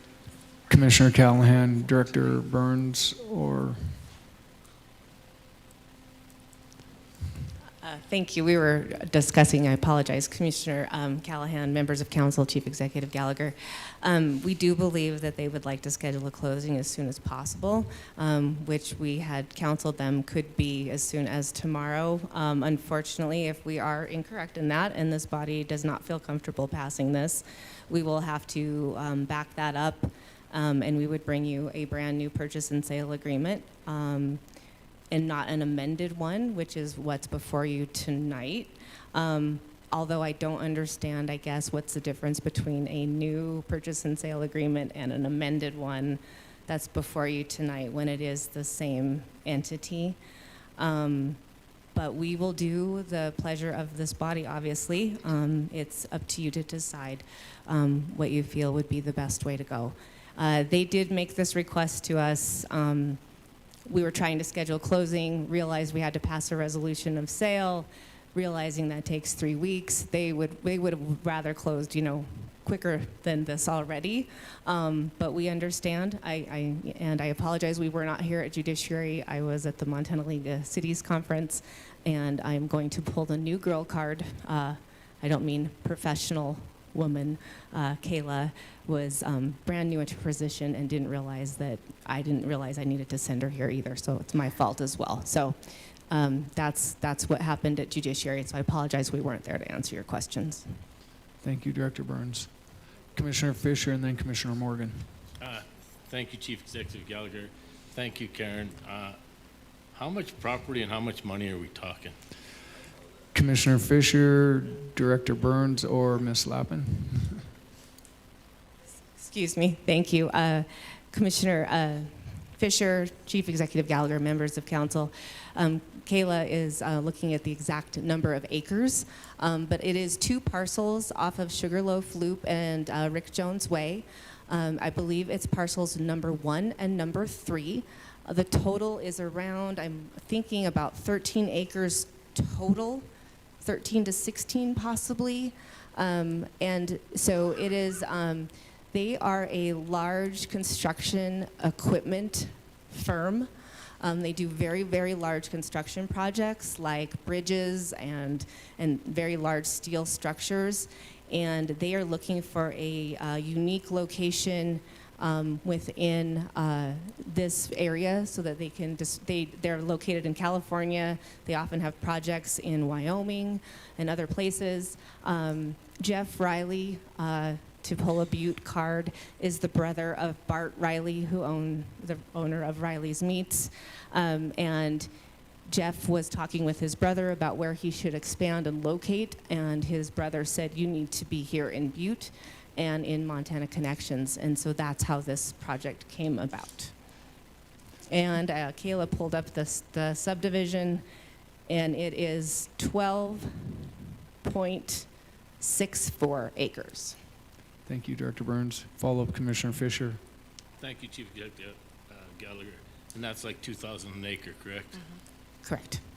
So we're talking like $26,000. Yes. At this time, I just don't see why we'd want to muddy the waters with that. You know, LLCs are a common thing, and, you know, I know that the county attorney and Michelle have a great point there, but we're talking, you know, a piece of ground. We're selling property out there for $2,000 an acre. We got 13 acres for $26,000. What happens if we decide to come back with this and they decide that maybe they'll move closer down to Conda or Dillon or something? I mean, I don't know if we want to kick this around too much without moving down the road and just approving the amendment. Thank you. Thank you, Commissioner Fisher. Commissioner Morgan. Thank you, Mr. Chief Executive. County Attorney Enruth, is what they're doing with this amendment illegal? Commissioner Morgan, County Attorney Enruth. Commissioner, or Chief Executive Gallagher, Commissioner Morgan. No, as I said before, large companies routinely buy land under different LLCs. The problem that I have with this is the same problem that Commissioner Shea has, is that crew companies went all the way through the purchase process and then at the last minute put it under a different name, and we don't know who the managing partners of the LLC are. Are they different? Is it the same as crew companies? And to say that these are the same two companies is not a factually correct thing to say. They are two separate companies. That's the point, is the LLC is, you know, going to own the property separate from the major company. And standard practice, you do it all the time. Why? Because then the one company rents the property back from the other company and they get a tax deduction for it. What I am saying here is my problem with it is crew companies went through the entire process as crew companies and then tonight asked us to change it.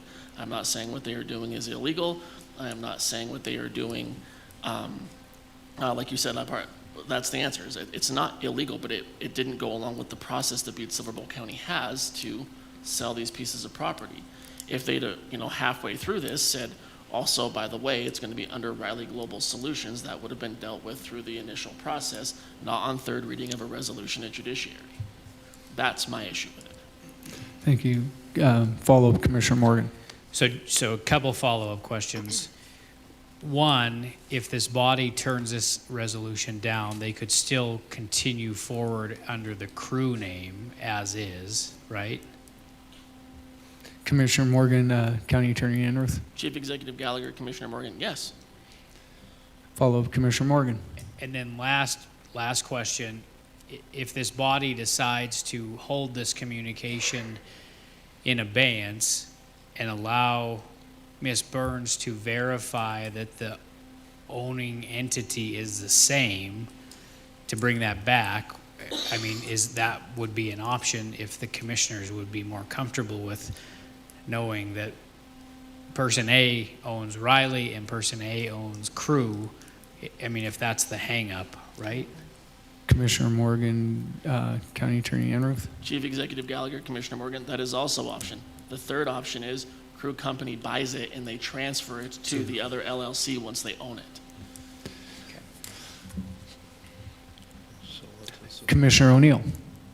Thank you, Chief Executive. So that's what I'm saying. If this is just doing I guess in theory, whoever buys it, I get what you guys are saying too with the process, but after if they close tomorrow, right, they do a quick claim deed and put it into the other name. So this is just a kind of us by the amendment. It's just fixing it. But question I have is, if crew companies buys it tomorrow, can they sell it to somebody else? I can't remember how these agreements work.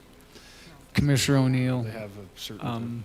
Director Burns, can you answer that question, please? Thank you, Commissioner O'Neill. They are still bound by the conditions of their development agreement and the purchase agreement to develop the property as within a year's time frame and for the purposes that were laid out in that agreement. They could possibly transfer the property to someone else, but they still have to meet the conditions within that development agreement. So they could sell it to a different entity, but that they still have to meet what we asked them to build and do, or else we get the property back. Thank you. Commissioner Callahan. Thank you, Chief Executive.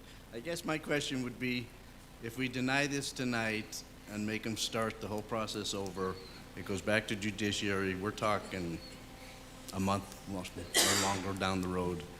Is the simple change on the amendment that big of a deal to go that route, or should we just take the amendment and be happy with it?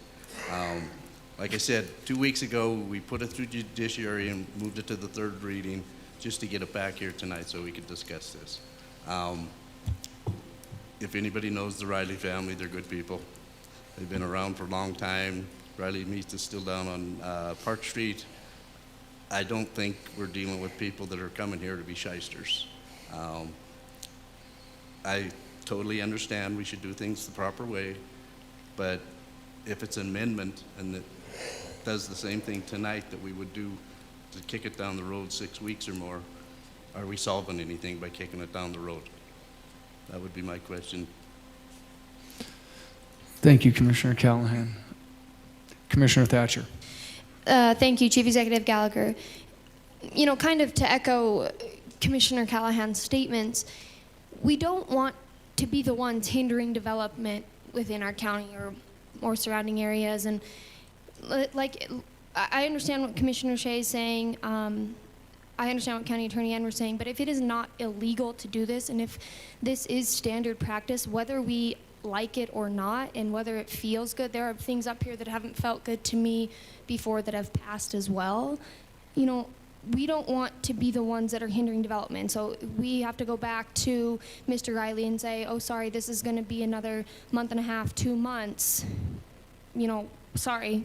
I don't know if that's really the stance that we want to be taking as a county when we should be pushing for development. That's just kind of where I'm at on this. I'm sure other people have obviously opposite standpoints, but that's kind of what my thoughts are too. Thank you, Commissioner Thatcher. Commissioner Boyle. I just kind of have a comment here. It seems like every time something like this happens, we try and throw up roadblocks for businesses to come into our community. So do we want business to come into our community, or do we want to throw up roadblocks and try and prevent them from coming? I agree with what you guys are saying, that it's kind of but it's common practice in business for a company to own the property and lease it to the other company, just like and Mr. Enru said. And people make mistakes. People do things a little different. Is everybody in here perfect? Do they not make mistakes once in a while? And it seems like to me this might have been something they wanted to do and they just overlooked it. It's just like the other issue we had earlier tonight. Somebody overlooked it. So I think we should pass this and let them buy it and develop it, and let's open our doors to businesses and make them welcome instead of throwing up roadblocks all the time. Thank you. Thank you, Commissioner Boyle. Commissioner O'Leary. Thank you, Chief Executive Gallagher. I guess I feel very similar to this one as I did to the last communication we were talking about. We should be setting high expectations for everybody in the county, including ourselves. This was a mistake, and I can understand that. I've made mistakes too, but we all recognize that sometimes when we make mistakes, we need to go back and correct them and do them correctly.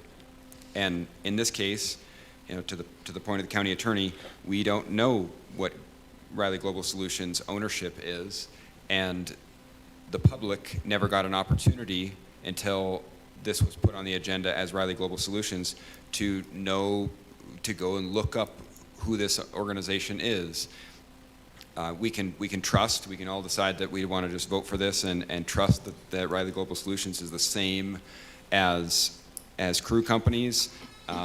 They probably are, but at the end of the day, we have to make a decision on what set of expectations we are going to set for ourselves and for people who work for this county. So I guess I feel the same way as Commissioner Shea. You know, this should be done right, and unfortunately, it wasn't. Thank you, Commissioner O'Leary. I think Commissioner Fisher, and then, yeah, okay, Commissioner Shea. Okay. Thank you, Mr. Chief Executive. This is not about putting up a roadblock. This is about following proper procedure. Because when proper procedure isn't followed, the action can be undone. And that is a real roadblock to a business. And I would assume, knowing what, deep Butte ties are there, that both of the Riley brothers are interested in this being done right. And I just have, I take issue with the last minute switcheroo. It doesn't look good for the council to be like, yeah, well, okay, we know them, we trust them, we'll go ahead and do this. But if somebody challenges it and it's found out to be like that was not the right way to do it, the whole thing doesn't even matter, because our actions don't hold any weight if we do them incorrectly. So I want to try to reframe that, like, we want them to be able to purchase this. I would assume if the Riley Global Solutions is as big as they say they are, and no doubt I haven't been able to look it up, but they sound like a very large company, that they have some legal minds that work for them, that if this is how they wanted to do it, this is how they should have done it. This isn't how they did it. They purchased it under this company, and now somebody wants to amend it to say, well, just kidding, we want to purchase it under a different, we wanted our other business to purchase it. We didn't agree to sell it to the other company, and I don't think we should amend it, because we are taking away the public's opportunity to see what we're doing and understand what we're doing. Will they participate? I don't know. They usually don't. But that doesn't mean we shouldn't do it right. And that's where I'm going to stand. And I want everybody else to have to say what they want to say. But I'm going to make a motion that we deny communication 2025-531. Second. We have a motion and a second to deny communication number 2025-531. Commissioner O'Neill and then Commissioner Anderson. Thank you, Chief Executive. So in my opinion, that the amendment, covers what we're doing. Like it happens in real estate all the time. If somebody's, we've done appraisals on land or properties and stuff. Somebody would apply under one entity, and closer to the closing, it does change, right? So you have to change. A lot of things have to happen to change, and it's just called an amendment, right? So the whole fact of that we didn't follow the public procedure properly. I believe we did. Now the amendments coming, and we believe to be that the entity is just changing from the DBA to the LLC, and they're all the same companies. It really, I don't know how the public could possibly be mad at that when we're actually doing them a favor in theory by now they're going to put it in the correct name. Like, I just think that's the business part of it. We're not. I don't think we're doing anything wrong by no means. I don't know how the public could be possibly upset when that's what amendments are for. You do the amendment so it's done right. At the end of the day, we get to still sell it to the same company. They just switched it from the DBA to the LLC. That's where I don't see what the problem is. I really don't, regardless of the amount or anything. I don't see the problem. I think this happens all the time in selling of the sale of property, real estate, so on and so forth. So again, that's just my 2 cents anyway. Thank you, Commissioner O'Neill. It goes Commissioner Anderson and then Commissioner Thatcher. A quick question. Was that the original motion that Commissioner Shea made, or was that a substitute motion? That was the original motion. Okay, I will make a substitute motion to concur with communication 25-531 and place on file. We have a motion and a second to concur, a substitute motion to concur and place on file 2025-531. Is there any other discussion? Commissioner O'Leary. Thank you, Chief Executive Gallagher. I guess to Commissioner O'Neill's point, in real estate we do this all the time. We amend contracts. It happens all the time, but contracts are not assignable unless they are directed as assignable from the very beginning. When you look at the original document, it is not an assignable contract. It was with crew companies. So any amendment, the reason why this amendment is in front of us is because it's not an assignable contract. If they wanted to take possession of this property, or take title to this property as this LLC, they should have made this contract assignable from the very beginning. So this requires the concurrence of this council to amend this contract. And this council represents the community. We represent our constituents, and the constituents have the right to know who we are selling public land to.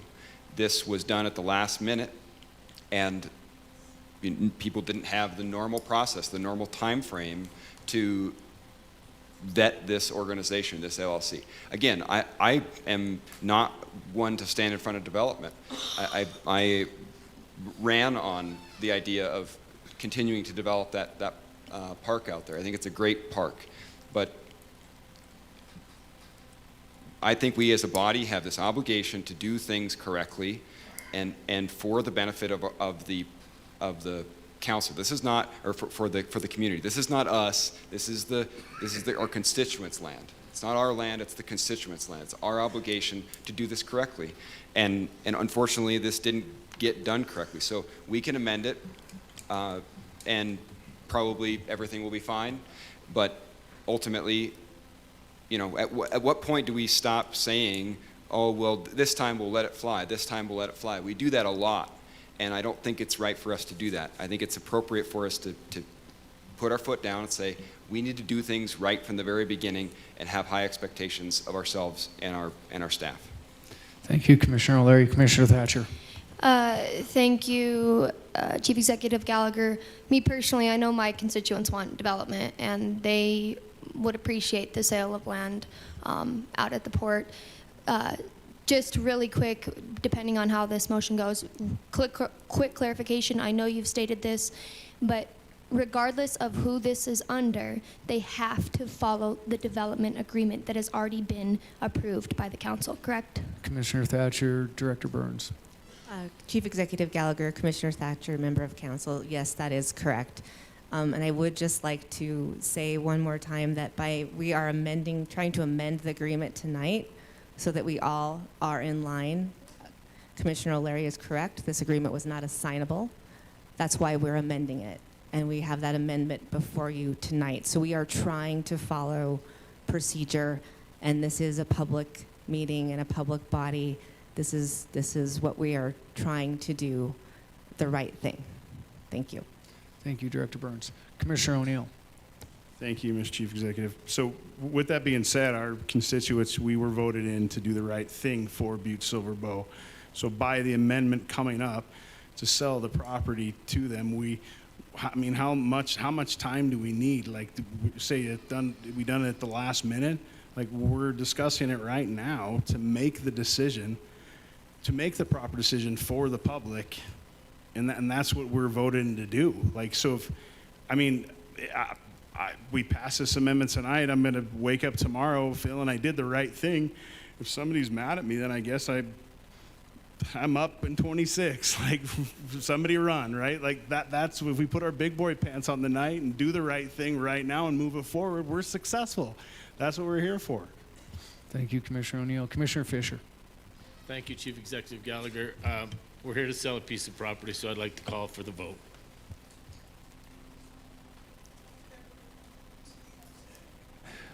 We have a call for the vote that's been seconded. So the motion in front of you right now is a call for the vote, so you're just voting on moving the vote forward, okay?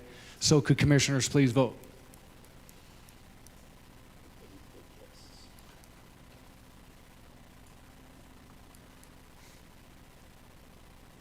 And would anyone like to change their vote? Clerk, please record the vote.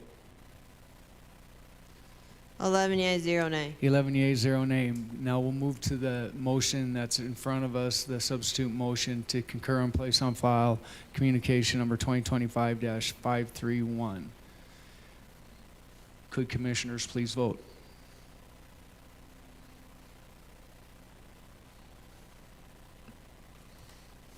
And would anyone like to change their vote? Clerk, please record the vote. 9 yea, 2 nay. 9 yea, 2 nay, motion passes. Moving on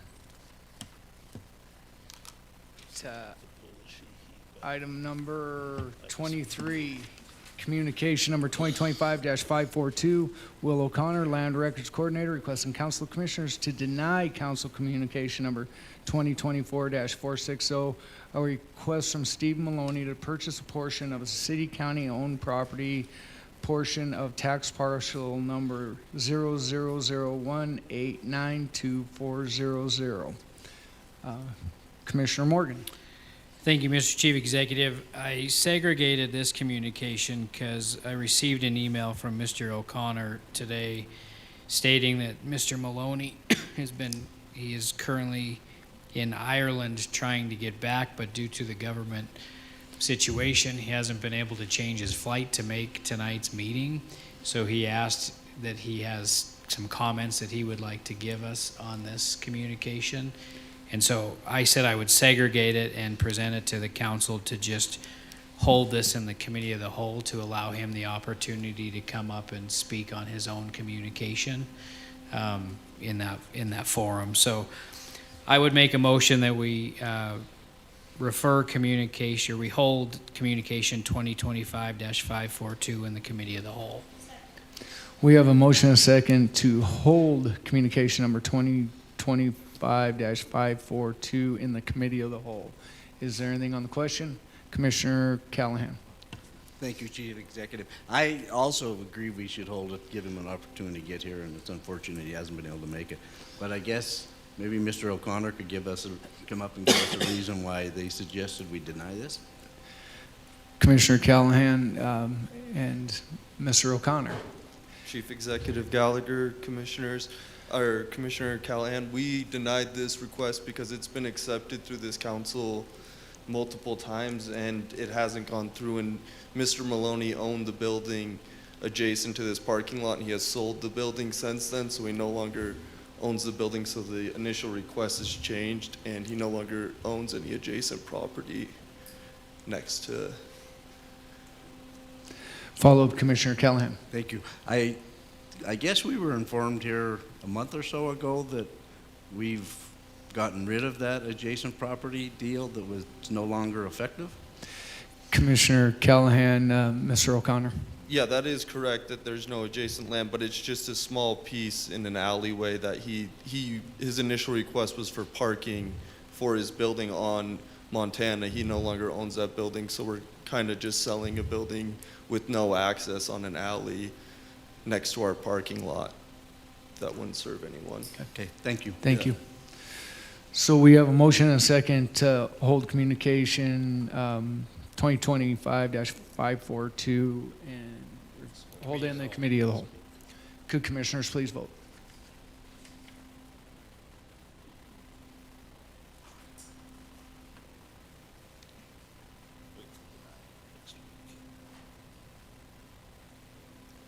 Commissioner Fisher, I think yours didn't register. And would anyone like to change their vote? Clerk, please record the vote. 10 yea, 1 nay. 9 yea, 1 nay, motion passes. Or 10 yea, 1 nay, motion passes. Moving on to item number 25, communication number 2025-544, Will O'Connor, Land Records Coordinator, requesting Council of Commissioners to approve Council of Commissioners Council Communication number 2024-427, request from Marlo and Nicole Carrolls to purchase land owned by Butte-Silver located on the southwest corner of Maryland and 2nd. Commissioner Fisher. Thank you, Chief Executive Gallagher. Question on this is, it states that they approve it, the council approved it, but then it says in there for $1,329 or whatever commissioners see fit. I've never seen that in a land sales where commissioners had to set a price on a piece of property. Commissioner Fisher, would you like Mr. O'Connor to answer that? Chief Executive Gallagher, Commissioner Fisher, that was only put in there if you wanted, that was the Department of Revenue's value for that property, but it's also 43 square feet little triangle in these people's yard that they've been maintaining and use as their own yard. That's kind of Butte-Silver Bow's just held since 1985, even though it's gone through. So it was more of if Butte-Silver Bow, if the council commissioners saw it fit to just give them the property, the land sales committee was also open to that, but also use the Department of Revenue's recommended value for the sales price. Thank you, Commissioner, or Mr. O'Connor. Does Commissioner Fisher, you have a Thank look you, of Chief confusion Executive. like I do? So I guess my question is, where do we come in to putting a value on a piece of property? I mean, isn't there a law that states you got to sell it for appraised value or something? I mean, I didn't think we had anything to do with it. Maybe the county attorney can help me out here. Thank you. Commissioner Fisher, Director Crane can step up to the plate here. Not very good at softball.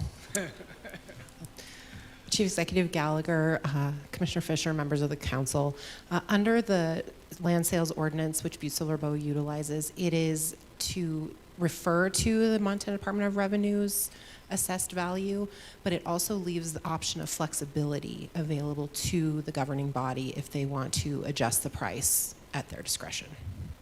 Thank you, Director Crane. Or did you want to follow up? Sorry. If I could provide a little bit of background on this, this is a 140 approximately square feet triangle of property that is within the yard of this particular property. It's sort of in that 2nd Street neighborhood close to Butte Central Elementary School.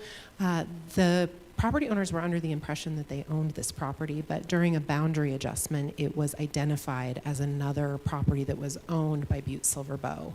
And so that is how it came to their knowledge that their part of their yard was owned by Butte-Silver Bow. And so when the land sales committee was deliberating and made the recommendation, we felt it appropriate to provide a number that comported with the Department of Revenue's assessed value. However, giving the council that alternative option if they saw fit to provide it at for another value. Thank you, Director Crane. Follow up, Commissioner Fisher.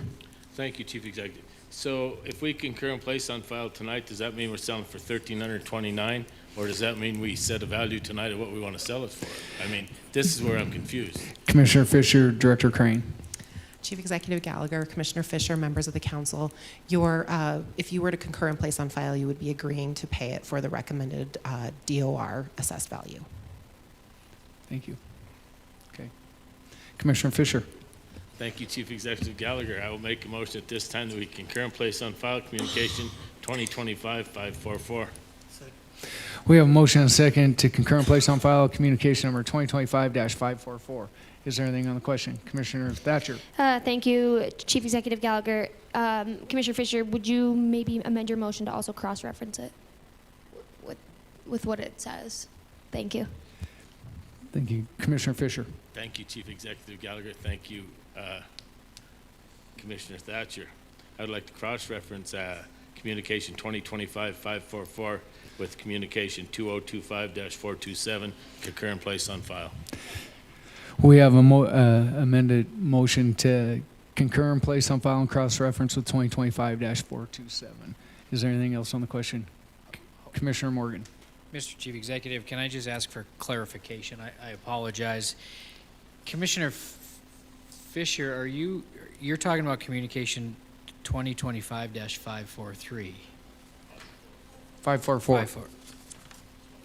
I had the wrong notes. Sorry, Commissioner Fisher.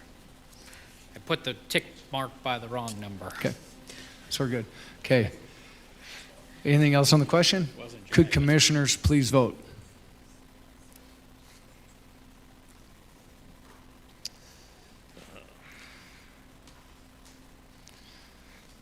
And would anyone like to change their vote? Clerk, please record the vote. 11 yea, 0 nay. 11 yeas, 0 nay. Motion passes. Moving on to item number 27, communication number 2025-546, Sarah Bourdain, Butte, Montana, requesting Council of Commissioners to answer some questions from the October 16, 2025 public forum Beyond the Boom on November 12, 2025 regarding the impacts the data center that may be coming to Butte, Montana. Commissioner Morgan. Thank you, Mr. Chief Executive. The reason that I segregated this communication is I just wanted to clarify my recommendation to refer it to the Montana Connections TED Board and to hold in the Committee of the Whole. And the reason for that is Ms. Bordoon wants to come here next week, November 12th, to give us a presentation about these questions, which I think is good. But I also feel an appropriate path for these questions to be answered would be to the TED Board, because they're the ones dealing with the projects in its entirety and really could answer a lot of these questions with the knowledge that they have on it. And so it's my understanding that there's looking to be a TED Board meeting on November 14th. If that does stay in place, I would, and I'll try to get a hold of Ms. Bordoon too, to recommend to her that she attend that meeting and ask some questions. You know, this particular item won't be on the agenda, I don't think, but maybe it would be if this body decides to forward it. But there's still public comment because it is a public meeting that would allow her to attend that in person to hopefully get some of these questions answered. And it allows us to still have her come before this body next week. So I just wanted to clarify that. Just, this isn't something that you guys have seen a lot of us sending stuff to the Connections TED Board. And I can't direct it to just staff because, as you know, we're the legislative branch, not the executive branch, so I can't just ask staff to answer questions or assist us with answering those questions. So at this time, I would make a motion that we refer Communication 2025-546 to the Montana Connections TED Board and hold in the Committee of the Whole. We have a motion and a second to refer communication number 2025-546 to the Montana Connections TED Board and hold in the Committee of the Whole. Is there anything on the question? Commissioner O'Leary. Thank you, Chief Executive Gallagher. Just a question for Chairman Morgan. Are we at next week's meeting on the 12th? Would there be a presentation from Ms. Bordoon, or what would we be having her do at next week's meeting? Commissioner O'Leary, Commissioner Morgan. Thank you, Mr. Chief Executive. Commissioner O'Leary, I believe it would be Ms. Bordoon coming up and kind of formally presenting the questions to us, and just give her an opportunity to speak before us of maybe why she's asking for the questions or something along those lines. And then from there, this body can determine, you know, what's the best step moving forward to getting her answers that she's requesting. Thank you, Commissioner Morgan. All right, so we have a motion and a second. Is there anything else on the question? Could commissioners please vote?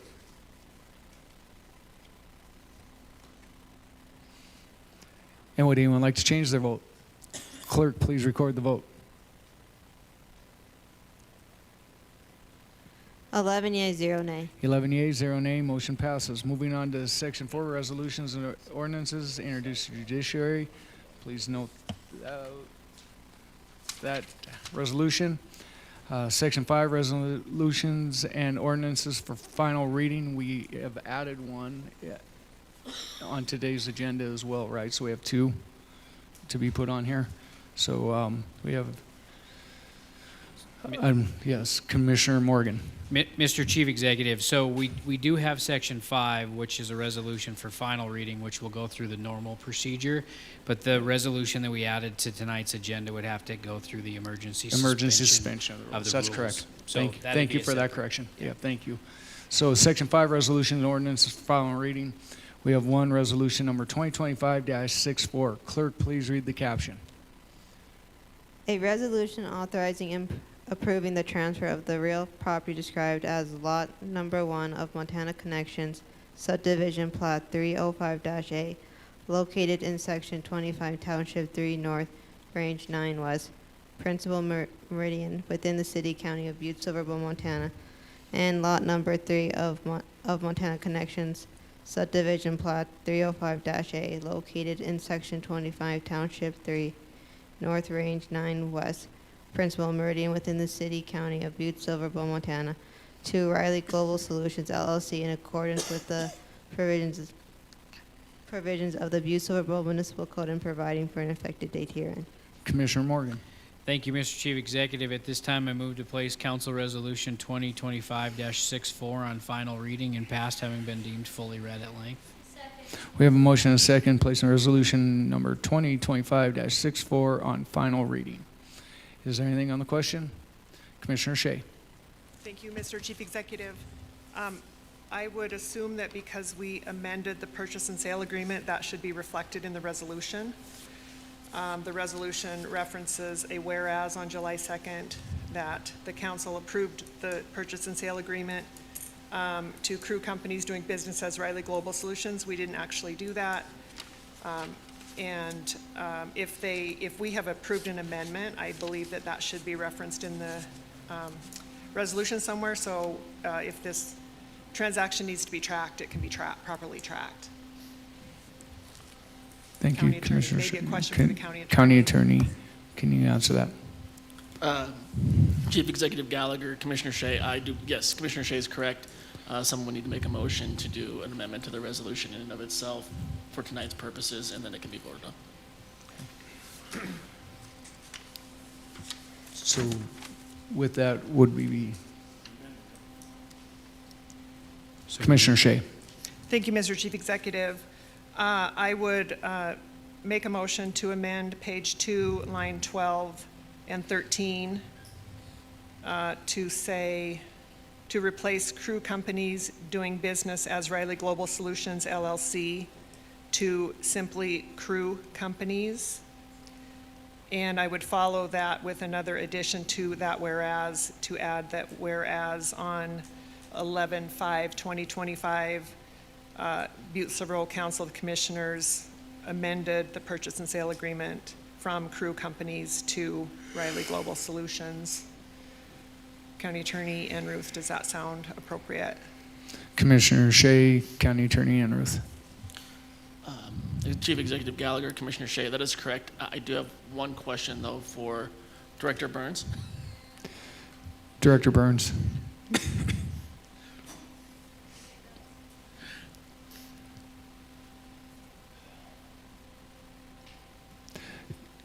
County Attorney Enruth, Director Burns. Director Burns, just correct me if I'm wrong, because I think I keep hearing it backwards.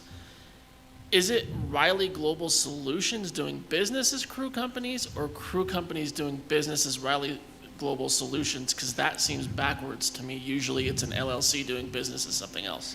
County Attorney Enruth, Director Burns. Thank you, Chief Executive Gallagher, County Attorney Enruth. I believe it's the way you said it correctly. It should be Riley Global Solutions doing business as Crew Companies. I think to amend the resolution, I'm sorry if I'm not following protocol at this moment. I think that we are selling the property to Riley Global Solutions. Crew Companies created Riley Global Solutions to be the company that would hold the land. So how we need to word that correctly in the resolution, I would defer to you. Thank you, Director Burns. That's what I was trying to get at here.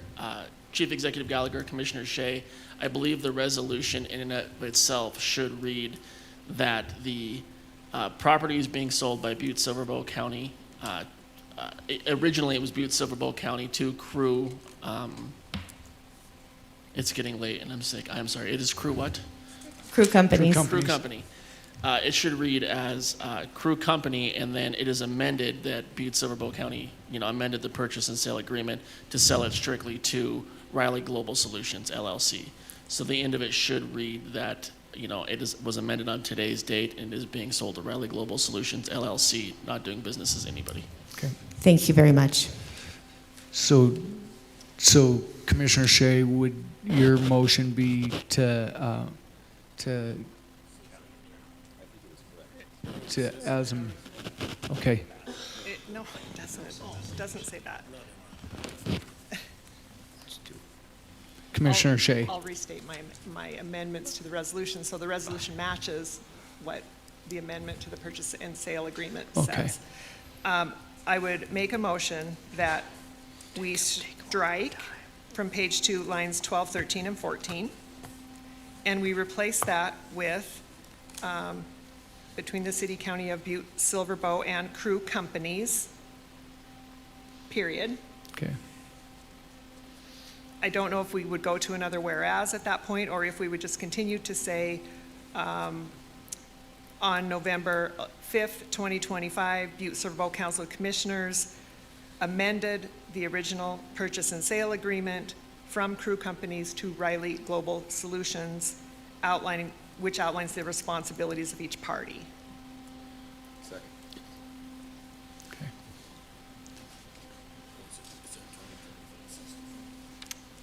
So procedurally, we have a motion and a second, and then we're amending the resolution. So is that a separate motion? That's what I'm, Commissioner Anderson.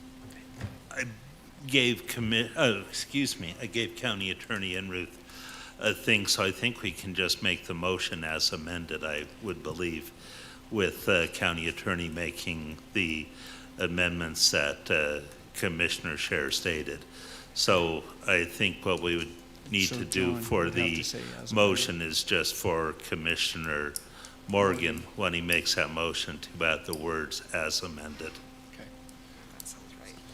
Commissioner Enruth, County Attorney Enruth. County Attorney Enruth. It's getting late for all of us. County Attorney Enruth.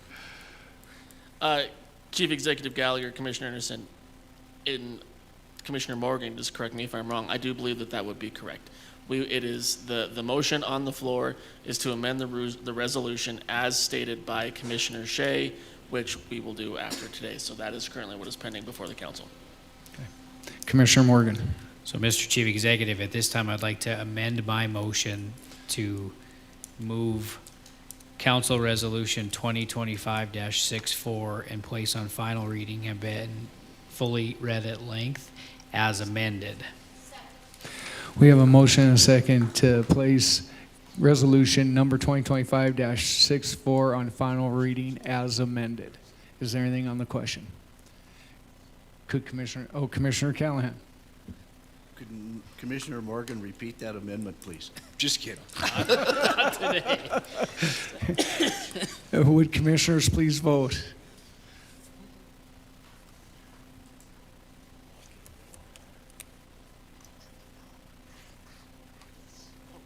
And would anyone like to change their vote?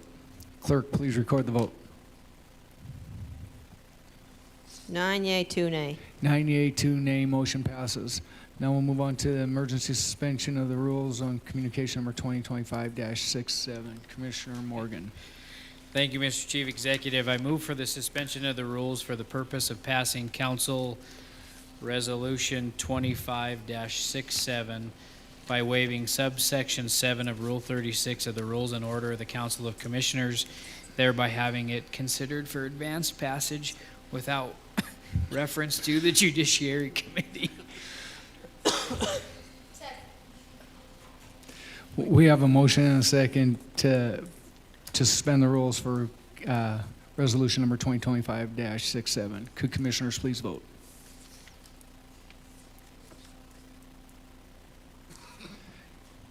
And would anyone like to change their vote?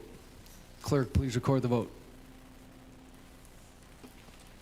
11 yea, 0 nay. 11 yea, 0 nay, motion passes. Moving back to resolution number 2025-67. Clerk, please read the caption.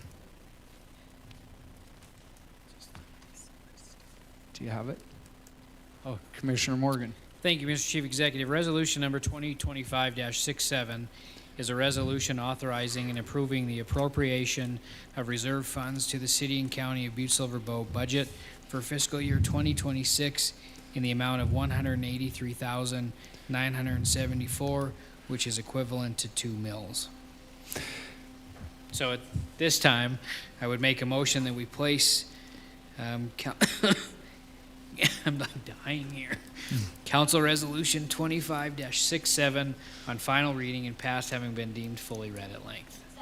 We have a motion and a second placing resolution number 2025-67 on final reading. Is there anything on the question? Commissioner Shea. Thank you, Mr. Chief Executive. I know everybody wants to go home. I want to commend you for taking the initiative to do this for our community. This council deals with a lot of things that relate to humanity and the way we treat each other, and food security is one of the biggest things that can contribute to overall wellness and healthy and functional societies.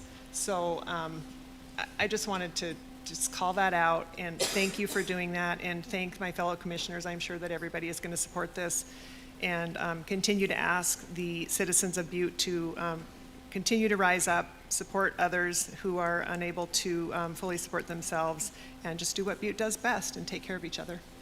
Thank you, Commissioner Shea. Could commissioners please vote?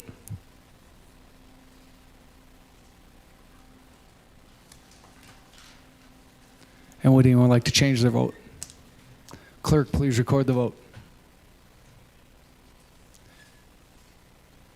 11 yea, 0 nay. 11 yea, 0 nay. And I want to say this. I had a number of people reach out to me and say, do you think that the commission will pass this? And I said, I have no doubt that that was going to happen in our community that we have here. So thank you all for recognizing that as well.